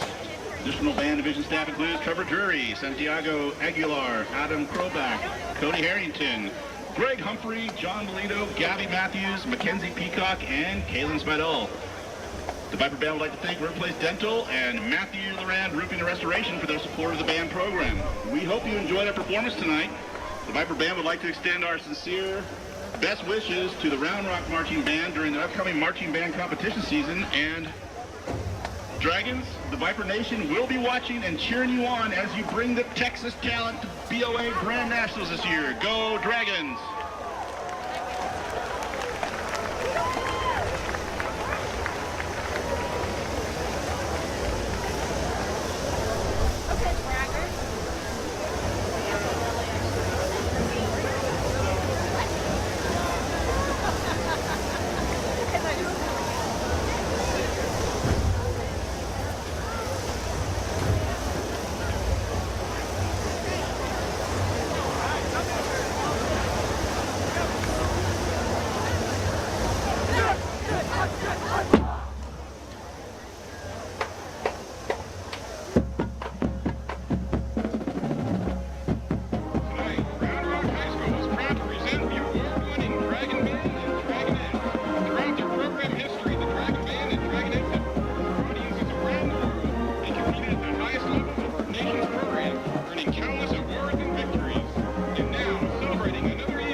and Colonel Lauren Bradley. The Dragon Pride leaders are Ava Collins, Kat Livesey, Esha Nair, Berkeley Simmons. Congratulations to the Dragonette of the Week, May Rabe. Congratulations to the Spirit Girl of the Week, Emily Schwartz. Congratulations to the Officer's Choice of the Week, Haley Stonestreet. Tonight, we are excited to welcome into the field the Dragon Pride Dance Company as they join the Dragonettes in performing to Walking on Sunshine.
Maine, Drs.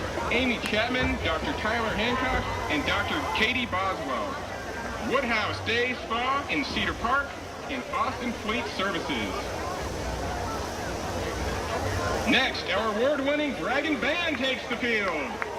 Junior varsity members of the week are Woodwind, Suru Choi, Brass, Tasi Soni, Percussion, Eileen Du. Varsity members of the week are Woodwind, Swapna Venkat, Brass, Saket Badri, Percussion, Luke Anderson, and Color Guard, Corinne Mosley. Tonight, the Dragon Band will present their 2023 show entitled Luminous with music by James Horner and Anaya Mauriciani. The band is led on the field by drum majors Falek Takar, Chatnya Dandagar, Anagan Upalaro, and Andrew Vu.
direction of David Mobley, Steve Roeder, Kathy Benford, Isabella Godona, and Whitney Stone. The Round Rock Dragonettes and Dragon Band, thank you for watching this evening's presentation.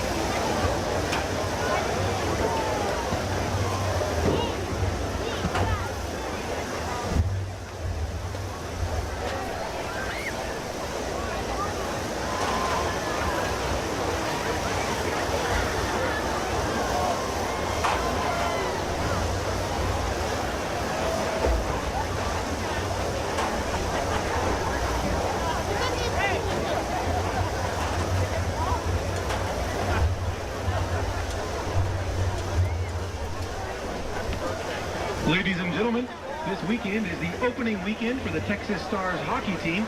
Come on out to the Cedar Park Center on Friday or Saturday at 7 p.m. to root on the Texas Stars and support your Round Rock Dragons. Scan the QR code on the Round Rock High School Dragon Nation Instagram page for discounted tickets, and a portion goes back to Round Rock High School.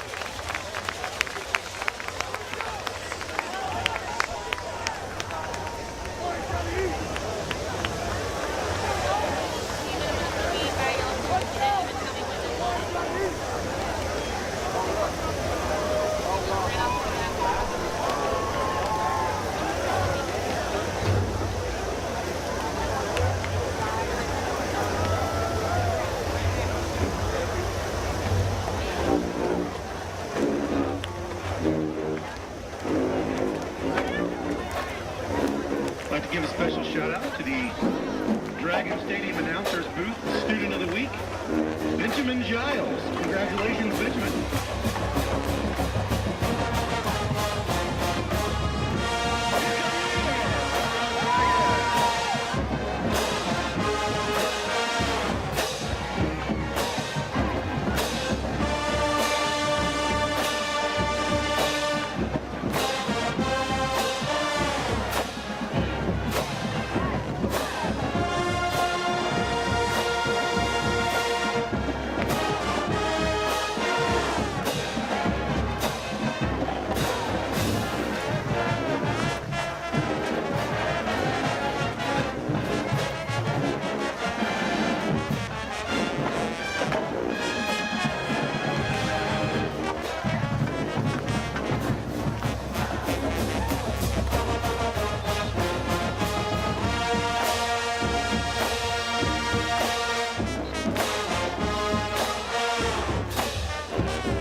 Mr. Kevin Helm, English teacher, girls cross country and girls track coach, and Mr. Thomas Grimm, history teacher extraordinaire.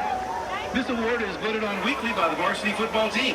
How about the their commitment to Vandegrift marching band delivering some tones as we head into the second half of KVUE's Friday Football Fever on Thursday. The Vipers, dominant first half here at Dragon Stadium, up 35-3 as the second half gets underway. The Vipers receiving from their own 16-yard line. Get out around the 25. Eli Adams receiving that kick. Tyler Feldman, Jeff Jones, Corey Mose, Johan Castro. So glad you all are with us here tonight on KVUE Plus and our KVUE YouTube channel. Jeff, the big story, obviously, big first half for the Vipers, undefeated for a reason, but Miles Coleman, 2 punt returns for touchdowns late in that second quarter. So 3 touchdowns because he had the 2 punt returns and that wide open catch on a corner route here on the left end zone. So 3 touchdowns, 3 letters, W-O-W, wow, he is good. First play from scrimmage, St. Oliver 10+ yards for the first down. Deuce Adams, the quarterback, he won the starting job over Tackle for the Dragons. a fellow senior, Gain of 9 on the play. Second down and 1. Drew Messamaker. Oliver gets it back, and I think we're going to see a lot of this, Jeff. On second down, that punches forward for the first down. Third quarter underway here at Dragon Stadium. Again, 35-3. Vandegrift all over Round Rock. Both teams entered undefeated in 25 6A district play. At the 40. Right now, barring some magical comeback, Vandegrift will remain undefeated. Yeah, and like you said, I think this is what we're going to see for the majority of the second half from Vandegrift. The first half was about, a little speed, a little finesse. This second half, I think, is going to be straight power, run the ball, run the clock. Oh, until it's time for a play action. Adams on the run, finds Coleman, 2 feet, in bounds, and he has the catch on the far sideline into Dragon territory. 2 feet, 1 knee, a whole bunch of yards. And what, the 7th or 8th big play he's made of the night? He's just special. 44-yard line. All aboard the Coleman train. Under 11 to play here in the third quarter.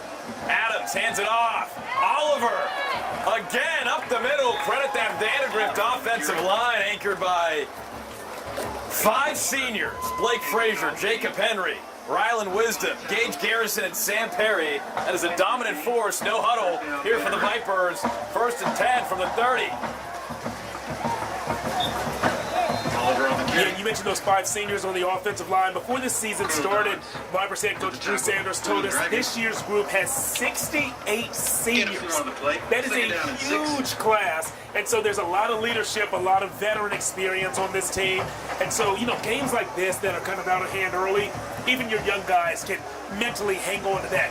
But when they're in those close games, which might not happen until 3 or 4 weeks into the playoffs, but when they're in those, that veteran experience and leadership will shine through. 2nd and 6, 26. Adams, shotgun. Hands it off to Fournier. Fournier bounces around the outside, about 5 yards, close to another first down.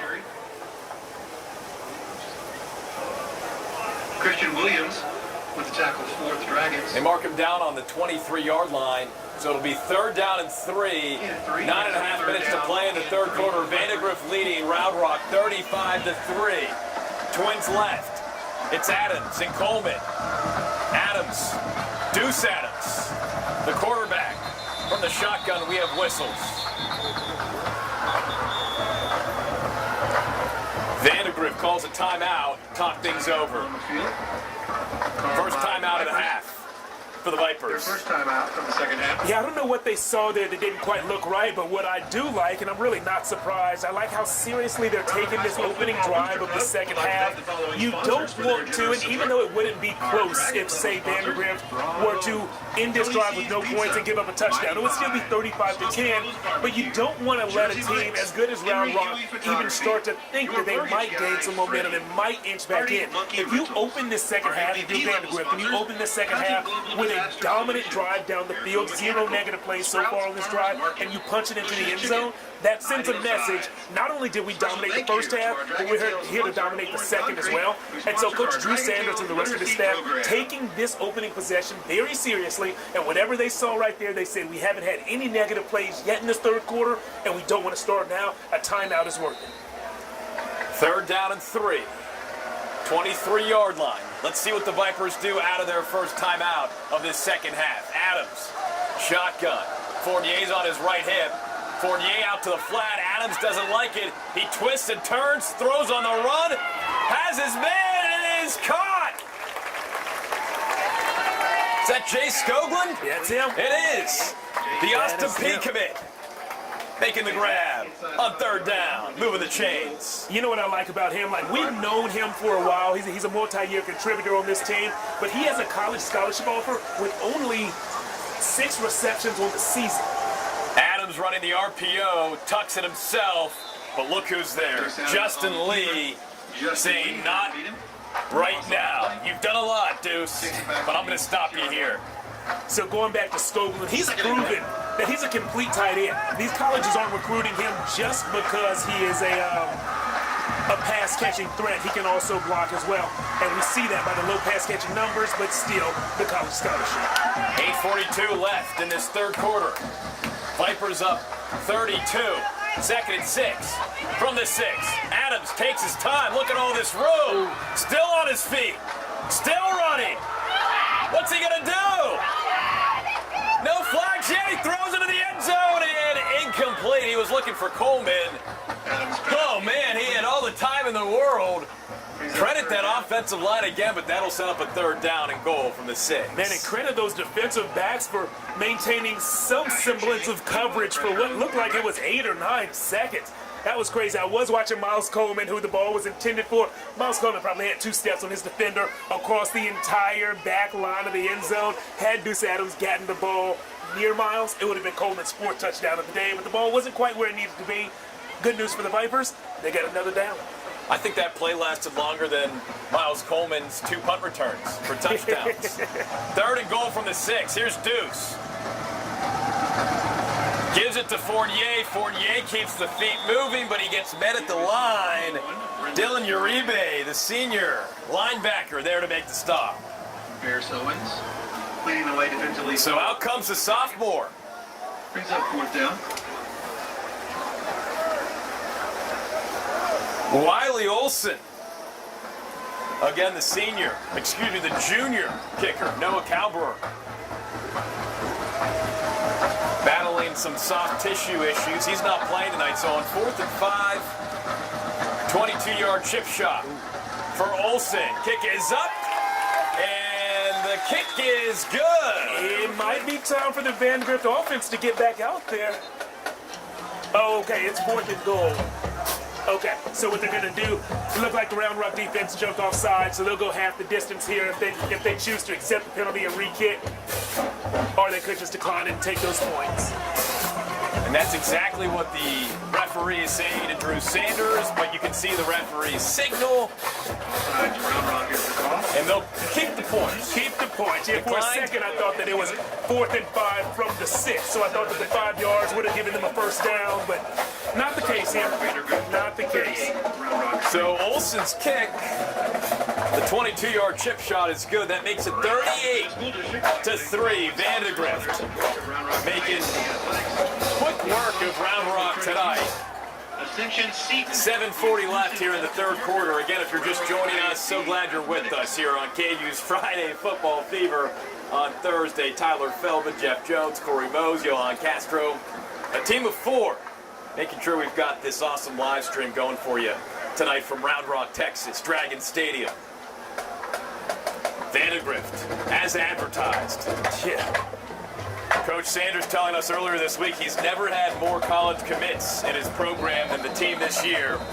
You've got Alex Foster not even playing tonight, dealing with that injury. He's committed to Air Force. Miles Coleman, North Texas. Deuce Adams, Louisville. Blake Frazier, Michigan.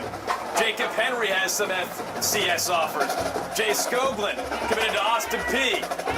And then Eli Adams, Deuce's brother, he's got several D1 offers as well, most notably from Texas State. Hey, right down the road in San Marcos. He can stay at home. Mom and Dad make it out to watch him play if he wants to. I'm not sure Eli is probably having that same train of thought. But who knows? Who knows? Texas State on the rise. On the rise. An offense that's putting up nice numbers. Jay Kinney and the Bobcats eating them up. They play Saturday night at Bobcat Stadium down in San Marcos. Mentioned Eli Adams. We got the cheering section right there in front of us. Adams family rooting on the Vipers. Da-da-da-da. Boom, boom. Let's see what we've got from Cochran in the offense here for Round Rock. Tipped, deflected, and nearly intercepted. Ben Booher wanted it. Just out of reach. Just out of reach.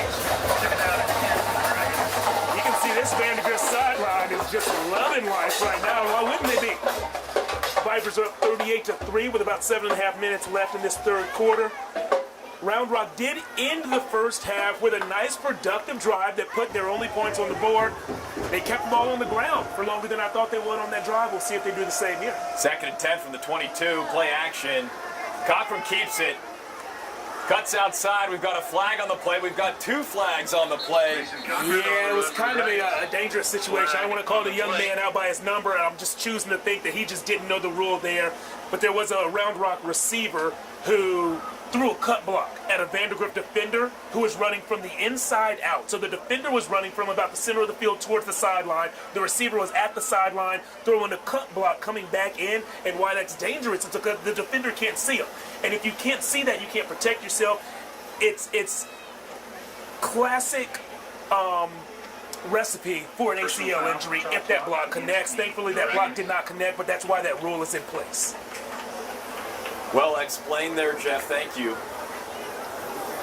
So that'll push Round Rock back. And field position has been an issue for the Dragons tonight. We've been crediting this Vandegrift defense, but if you look at Vandegrift defensively, they haven't allowed more than 17 points in a ball game yet this season. For the Dragons. Pretty impressive. And like how freeing is that as an offense to know all we have to do is score 21 points and this game is basically over. We can trust our defense after that. Pretty freeing, I think. Speaking of free, there's Cochran breaking free for a nice chunk of yardage. Mason Cochran with the keeper. But we spoke in the first half a little bit about complementary football, and as an offense, it's important to know what your defense and what your special teams are going to give you. And what Vandegrift can have tucked away in their back pocket is we can take risk as an offense because we know if those risks come up short, our defense has our back. 3rd and 12 from the 20. 6:30 left to play here in the 3rd quarter. Vipers leading Dragons 38-3. Trips right for Cochran in the Dragons offense. Twins left. Cochran looks, scrambles, tucks, gets taken down. A quartet of Vipers there Mason Cochran to make the stop and force another 4th down for this Round Rock offense. Communication is so important in this game, and not just this game between Round Rock and Vandegrift, but in this game of football. And what it looked like there is Mason Cochran either made a change at the line of scrimmage right before the play snapped or acted like he was making a change for the Vandegrift defense. Either way, his outside receiver on the right, closest to the home sideline, closest to us, didn't know what the play was. And so at the snap, the receiver just didn't run a route. He started run blocking. And so when all 11 guys on the field don't know what's happening, it is a bad sign, and it produced bad results. Do they test Coleman again? Harshaw, good to get that near the sideline. Good coverage there, special teams wise by Round Rock. Figuring out finally how to stop Miles Coleman on the punt return. Vandegrift offense will take over at their own 45-yard line, so still good field position for this Vipers team. 38-3, 5:22 remaining in this 3rd quarter. It's been all Vandegrift. 3 Miles Coleman touchdowns, 2 on punt returns, 1 through the air via the arm of Deuce Adams. The Dragons getting a field goal as time expired. A 45-yarder, Kia Haruki. Those are the lone 3 points for this Dragons team. Here we go, more from the Vandegrift offense. Asher Chang chasing Deuce Adams on the run. Dumps it off to Coleman, and that's Eli Adams, and Adams makes the grab, gets maybe a yard. Complete to number 0. Nice job by Adams to avoid that pressure from Chang. Yeah, we talked about it earlier this season. The importance as a defender, a pass rusher is going at the upfield shoulder. And on that play with Adams rolling to his right, that was his right shoulder. Asher Chang got kind of tricked into going at Adams' left shoulder, and that's what allowed Adams to escape. Nice hit by Justin Lee at the end of that play. 2nd and 8. Vipers on 47. Flags on the play. Flag on the play.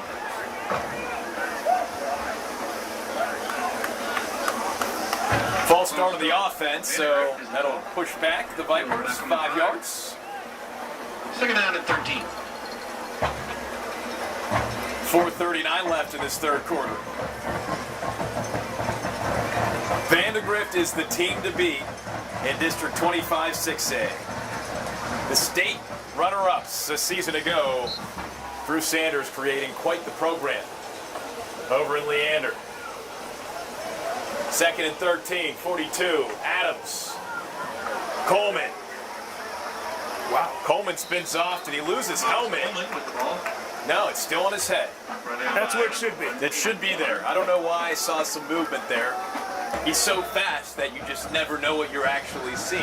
Yeah, and with a guy like Miles Coleman, who has all that speed and not a ton of height, sometimes you forget that he can deliver a pop when he wants to, and he wanted to on that play. The defender took the best of that hit right there.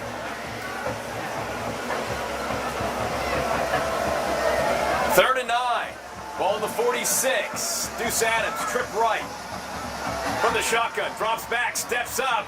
He tucks it across midfield. He's got room. He's got speed.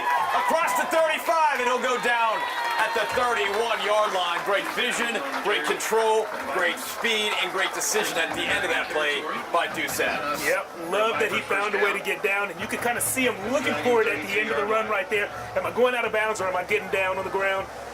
Found a great time to get down on the ground. First down.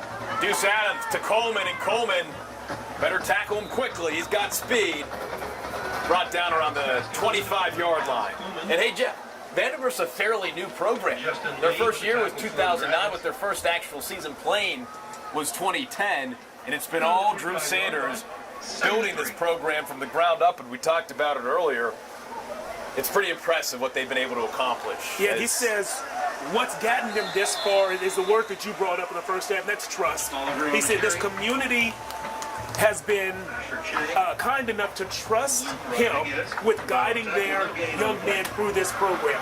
And so now they grow up wanting to be a part of this program and wanting to play for him in particular. There's a lot of continuity on the staff, and this staff and Coach Sanders are really just ingrained in the community.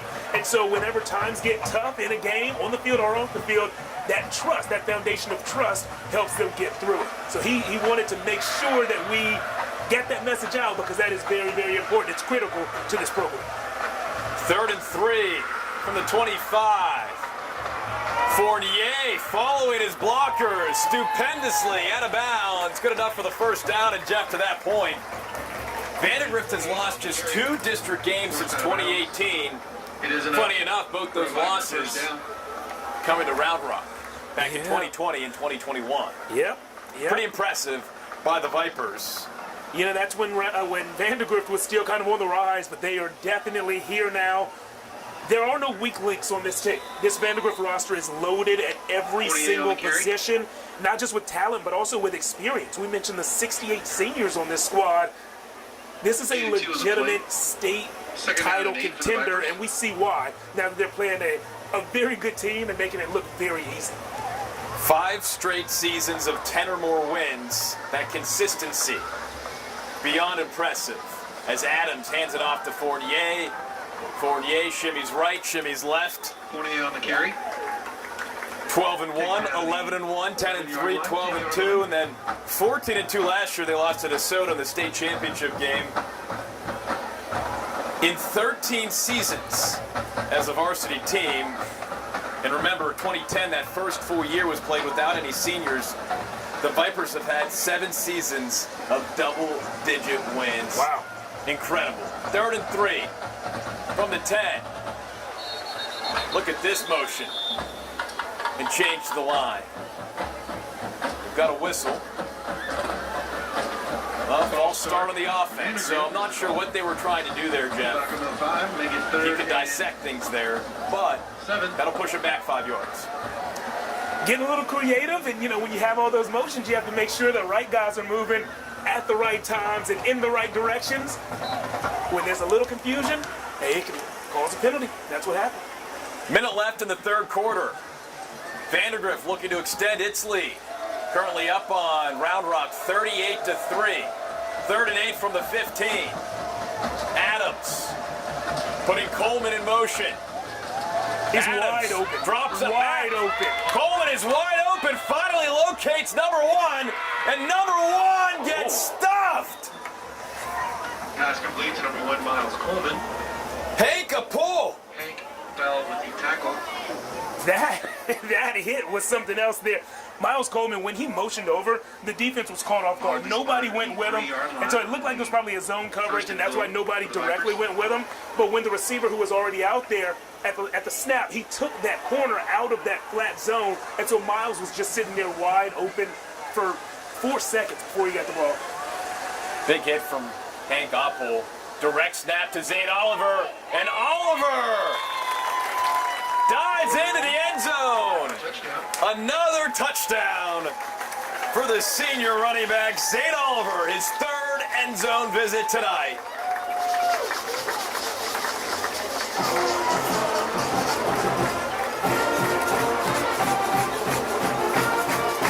Zane Oliver makes it 44-3. He came in with 2 touchdowns this season. He's now more than double his number of end zone visits with his 3rd rushing score of the night from short distance. Wiley Olson connects again on the PAT. 45-3.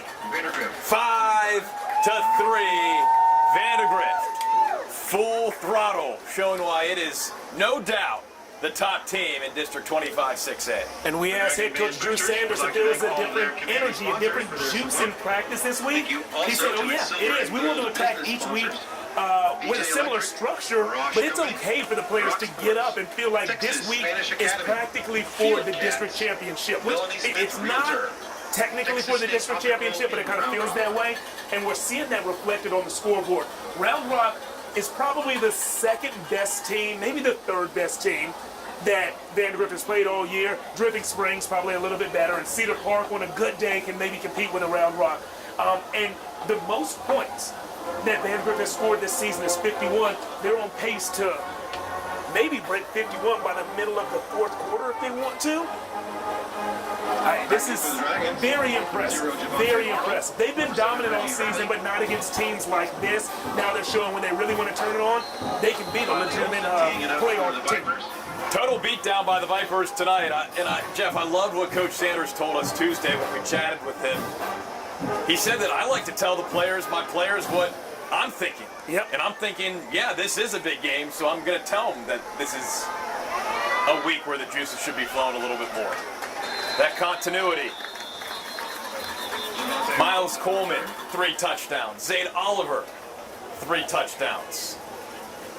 That duo accounting for 42 of Vandegrift's 45 points tonight. Coach Sanders saying about Miles Coleman, quote, I would not be that humble if I was as talented as him. Love the honesty. Yeah. You know, I guess that's why talent is divvied out to the select few it is, right? Round Rock, we'll see what they can create, because we did not see a ton of creativity in that first half. And as the 3rd quarter winds down, just 7 seconds left, this will be the final play of this 3rd quarter. Cochran just hands it off to Arnold, and Arnold! Oh, man! The boomstick. Was that Drew Nestermaker? It was. Wow! Yeah! The guy who was competing for the starting quarterback job just delivered that kind of hit. Guys, Drew Nestermaker he's special, man. He is special. Guy can play quarterback, he can punt, he can play safety, he's the holder. Man, this Vandegrift sideline has been non-stop all game. There's number 9, Drew Nestermaker, delivering that boom on the far sideline. That may have been Round Rock's longest play of the game offensively. That ends the 3rd quarter after 3 full. Vandegrift all over Round Rock, 45-3. You're streaming live KVUE's Friday Football Fever on Thursday. So glad you're with us on KVUE Plus or the KVUE YouTube channel. If you're Cody Moore right now, you're down 42. Nothing brings a community together like What are you telling the Dragons? team to watch under those lights than our Round Rock Dragons. I mean, at this point, you just have to challenge. Hey, who's going to step up and who's going to make a play? Who's it going to be? We're still rolling, and what we see today will impact the rest of our season. If we win this quarter, it can spring us forward for the rest of our game. So you have to without letting them know verbally this game is over, you have to admit, this game's kind of done. We're not going to win this one, but these plays are still important. They still matter. 12 minutes to go here at Dragon Stadium. Fourth quarter about to start. First and 10 from the Dragons' own 48. Cochran hands it off to Arnold. Arnold gets wrapped up around midfield. Javonte Arnold on the carry. Ben Boer with the tackle. making that tackle for the black and white. Second down, 6. We'll set up a second down and 7 from the Vandegrift 49.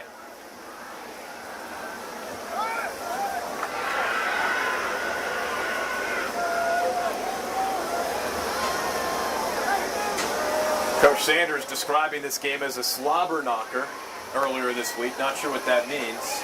Oh, I know exactly what that means. Hurley looked to be down. Yeah. Reggie Hurley with the carry. But Tyler, you were wondering what a slobber knocker is? Ball comes That's out. what it is. Every time you hear the pads pop and then you hear the crowd go, "Oh," that's a sign of a slobber knocker right there. When you hit somebody so hard that you literally see snot and slobber just flying out of their face mask, slobber knocker. I think he's going to go take care of that as Hurley runs off the field, catches breath. 3rd and 4. Ball in the 44. Trips right, Twins left. Here's Cochran from the shotgun. Empty set. Slant pass, and it is incomplete. It was a good ball. Should have been caught. Mark Hiramuru, first target of the night for number 11, but unable to make the grab. So incomplete, but this is exactly what we were describing at the end of the first half, right? We said, let's see that RPO offense where there's a legitimate passing threat. Show the zone read and then pull it and hit a receiver on a slant. That's exactly what they tried to do, and it almost led to a first down. 4th and 4, Dragons are going for it. They've got nothing to lose. Cochran looking back to his sideline, drops back a couple steps, and he'll just quick punt. Good hang time, bounces around the 20. And it is Rylan Mathis making the smart play to keep that ball from bouncing 22-yard line. back that way, keeps it deep into Vandegrift territory. So with 10:25 left in this ball game, Vipers back on offense, up 45-3. Yeah, I'm interested to see who comes out with the offense here. Do we stick with Deuce Adams, Miles Coleman, and the rest of the first teamers, or do we get some younger guys, some reps?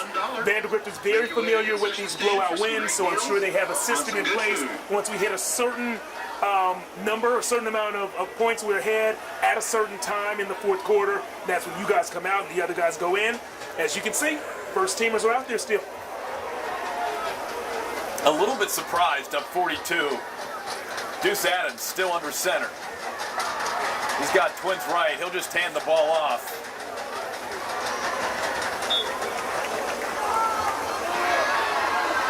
Kent Sullivan on the carry for the Vipers.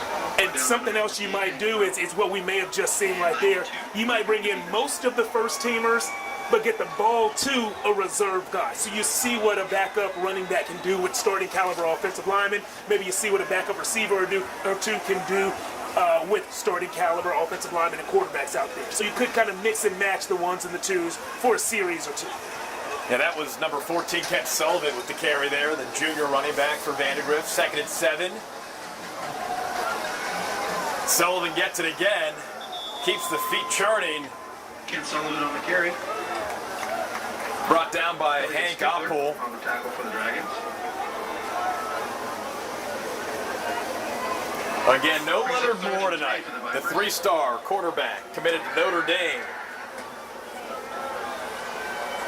Yeah, huge. He's the best player on the team, and had he played in this game, he may have been the best player on the field. So Round Rock is definitely missing him. Having said all that, I don't think that Leonard Moore would have made up for 42 points. 3rd and 3. Adams going deep. It is great coverage. Yeah. Zavari Whitson. Yep. That's the second great play we've seen him make. He's only a junior, and he's learning from a guy like Leonard Moore this year, how to really elevate his game to go from a good high school defensive back to a big-time college prospect. Zavari Woodston might have a bright future in front of him. We've seen him make a few plays tonight. So rare punt here for the Vipers. That pass from Deuce Adams deep downfield was intended for the sophomore wide receiver Brock Chilton.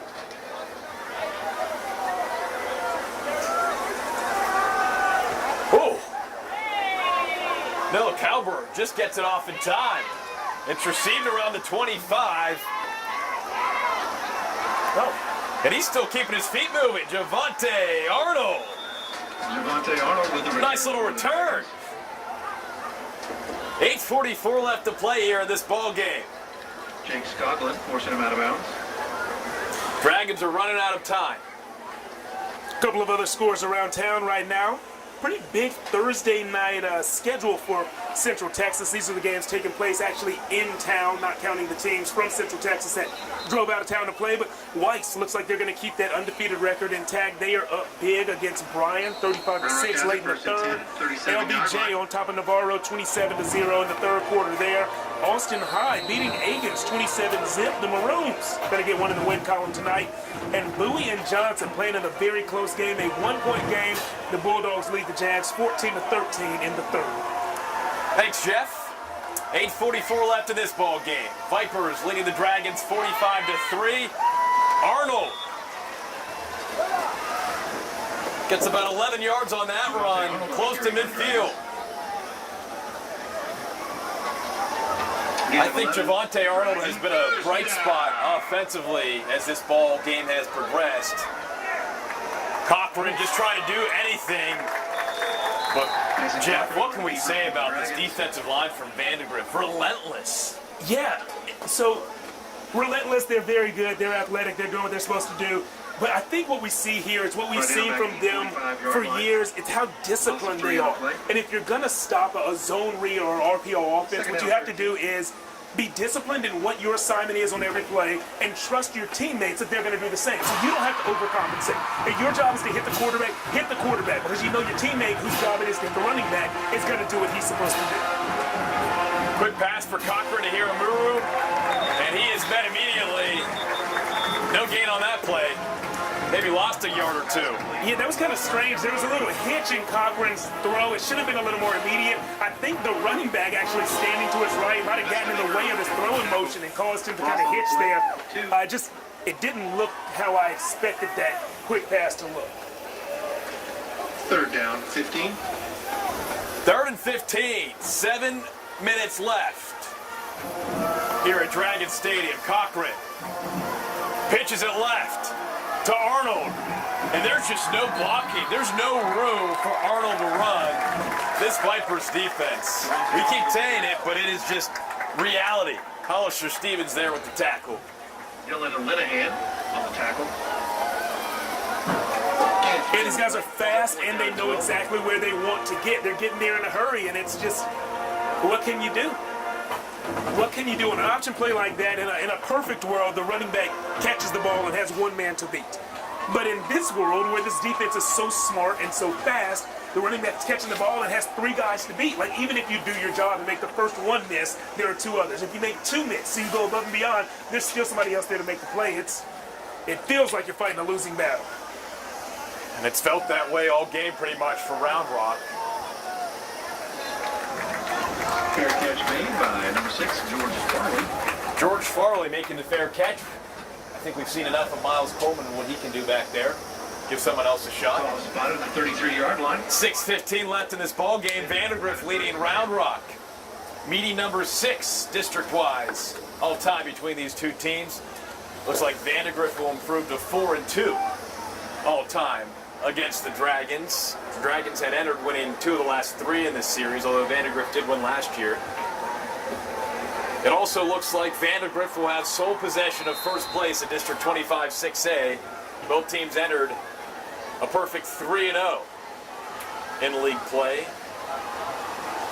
As Adams back in there, hands it off to Fournier. Fournier gets 1, 2, maybe 3 yards with forward progress. It's a pretty tight district, too. Round Rock's going to fall to 3-1. Vandegrift will improve to 4-0 in district play. The Dragons' 3-game winning streak will come to an end. They'll be 3-4 overall. Vandegrift will improve to 7-0. But if you look at Vista Ridge, 2-1. Yep. Westwood, McNeil. Vipers are 3-0 against common opponents. Dragons 2-1. They all played Cedar Park, Stony Point, and Manor. The Dragons' only loss on those common opponents, Cedar Park. And look at Fournier! Hey, diddle, diddle! Right up the middle! Finally gets dragged down around the 38-yard line. Dragon territory at the 39-yard line. You have Zane Oliver. You have Fournier. You have one guy. You have another guy. Yep. A wealth of options. Yep. And you know what we're seeing right now? We're seeing some of the O-linemen come out. All of the O-linemen come out. The tight end come out. This is where you're seeing, you know, those twos coming in, get some depth, some carry, some experience. Because what we're seeing in the running back room is important. Whoever's in there is making plays. And so you want to be able to have that at every position, and this is how you develop that, by getting experience depth. Mestamaker in there for Deuce Adams at quarterback. Justin Lee leading the way defensively for the Dragons. Ken Sullivan. Gain of 1. Getting a good amount of action here in this fourth quarter as the clock continues to tick. Under 5 minutes to play. Vipers leading Dragons 45-3. Gage Garrison rushing off the field. I think the Vandegrift Vipers know they've won this ball game. No doubt in their mind, no doubt in our mind. I think they do know that. If they keep on playing like this, they have a lot more ball games to win this year. This team is ready for another deep playoff run. Certainly a state title contender. Yep. Sullivan following his blockers. Ken Sullivan with the carry. Doing his thing. The junior running back getting some great experience late in this ball game against a district rival. And Tyler, I know I said it early in this game, but I have to say it again. I'm just so impressed that a high school athlete can prepare well enough to play a mental and physical position like safety and a position that demands so much mentally like quarterback. Drew Mestamaker is a really, really impressive member of this team, a team captain also. Get you a guy who can do it all. 338. I believe that's a pass in the pitching form. Pass complete to number 17. To number 17, Brock Shelton, the sophomore.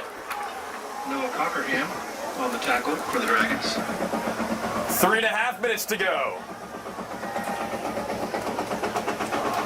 See if the Vipers can find the end zone once more and eclipse their highest point total in a ball game this season. They beat Manor 2 weeks ago, 51-6. Here's Mestamaker on 2nd and 2 from the 19. Sullivan on his left hip. Sullivan gets the rock. Sullivan keeps moving. 3 or 4 yards. Clock continues to tick. Less than 3 to go. The Vipers, venomous, poisoning the Dragons tonight. Down to the 15-yard line. 2:42 left in this ball game. Clock continues to die down.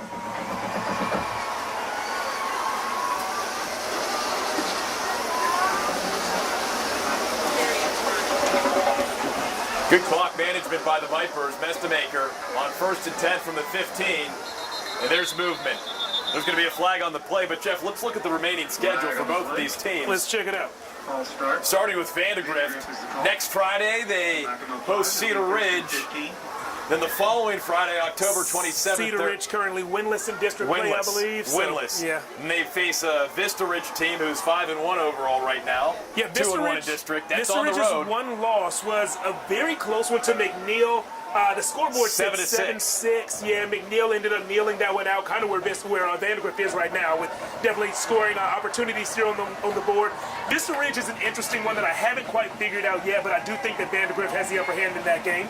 What's next on there? No doubt, as Mestamaker hands it off on 1st down, and then they wrap up their regular season November 3rd on a Friday Westwood at home against Westwood. And Westwood's a very good team. They're having a great season. Yep. They're coming off that tight loss to Vista Ridge. I think Westwood is a playoff team this year, but No doubt. I don't see a game on that schedule remaining for Vandegrift that They'll lose. Yeah, I don't think so. I mean, that plain and simple. Yeah. But if you look at Round Rock's remaining schedule, because they'll still have a chance to compete in district. Oh, yeah. This will be their first district loss of the season. Mestamaker.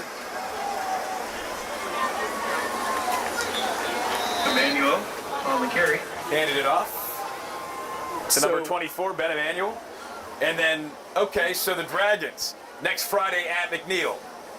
October 27th at Cedar Ridge, and then they wrap up their regular season at home against Vista Ridge. Yep. So there's still a good chance that this might be Round Rock's only district loss. Possibly. Yeah. That game against Vista Ridge could mean a lot. That game at the end of the season could be a battle for second place in this district. We'll see how things shake out. Mestamaker on 3rd and 13. Got to stay in. Brock Chilton doesn't stay in. 17, Brock. 40 seconds. Clock just continues to run. Okay. And that'll just about wrap it up, Jeff. Obviously, Miles Coleman, this Vandegrift offense, this Vandegrift defense, special teams with Coleman, and then Zane Oliver just getting it done in the red zone. Yep. Special teams were special. We saw a hot start for Round Rock. That offense drove down the field. We saw a dropped interception that really could have changed things. I believe Vandegrift was up 14-0 when that happened. Had that interception happened and Round Rock continued with their offensive momentum that we saw early in the game. Maybe it's a one-possession game and things are different. Ladies and gentlemen. And they'll do it. Vandegrift. The Vipers slither into the Dragons realm and come away with a dominant 45-3 victory to gain sole possession of district play. They're now 4-0 in district, 7-0 overall. Dragons with the loss fall to 3-4 overall and 3-1 in district play.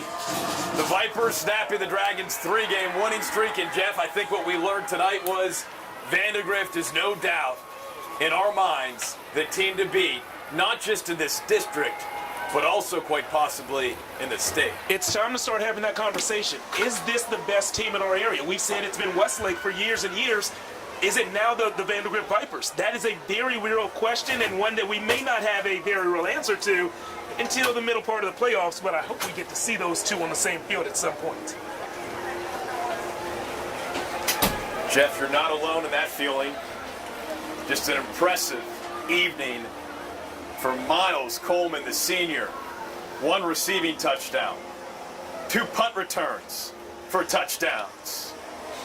Zane Oliver, the senior running back, finding the end zone 3 times in the red zone. Drew Sanders has himself a squad again. The final tonight from Dragon Stadium. Vandegrift 45, Round Rock 3.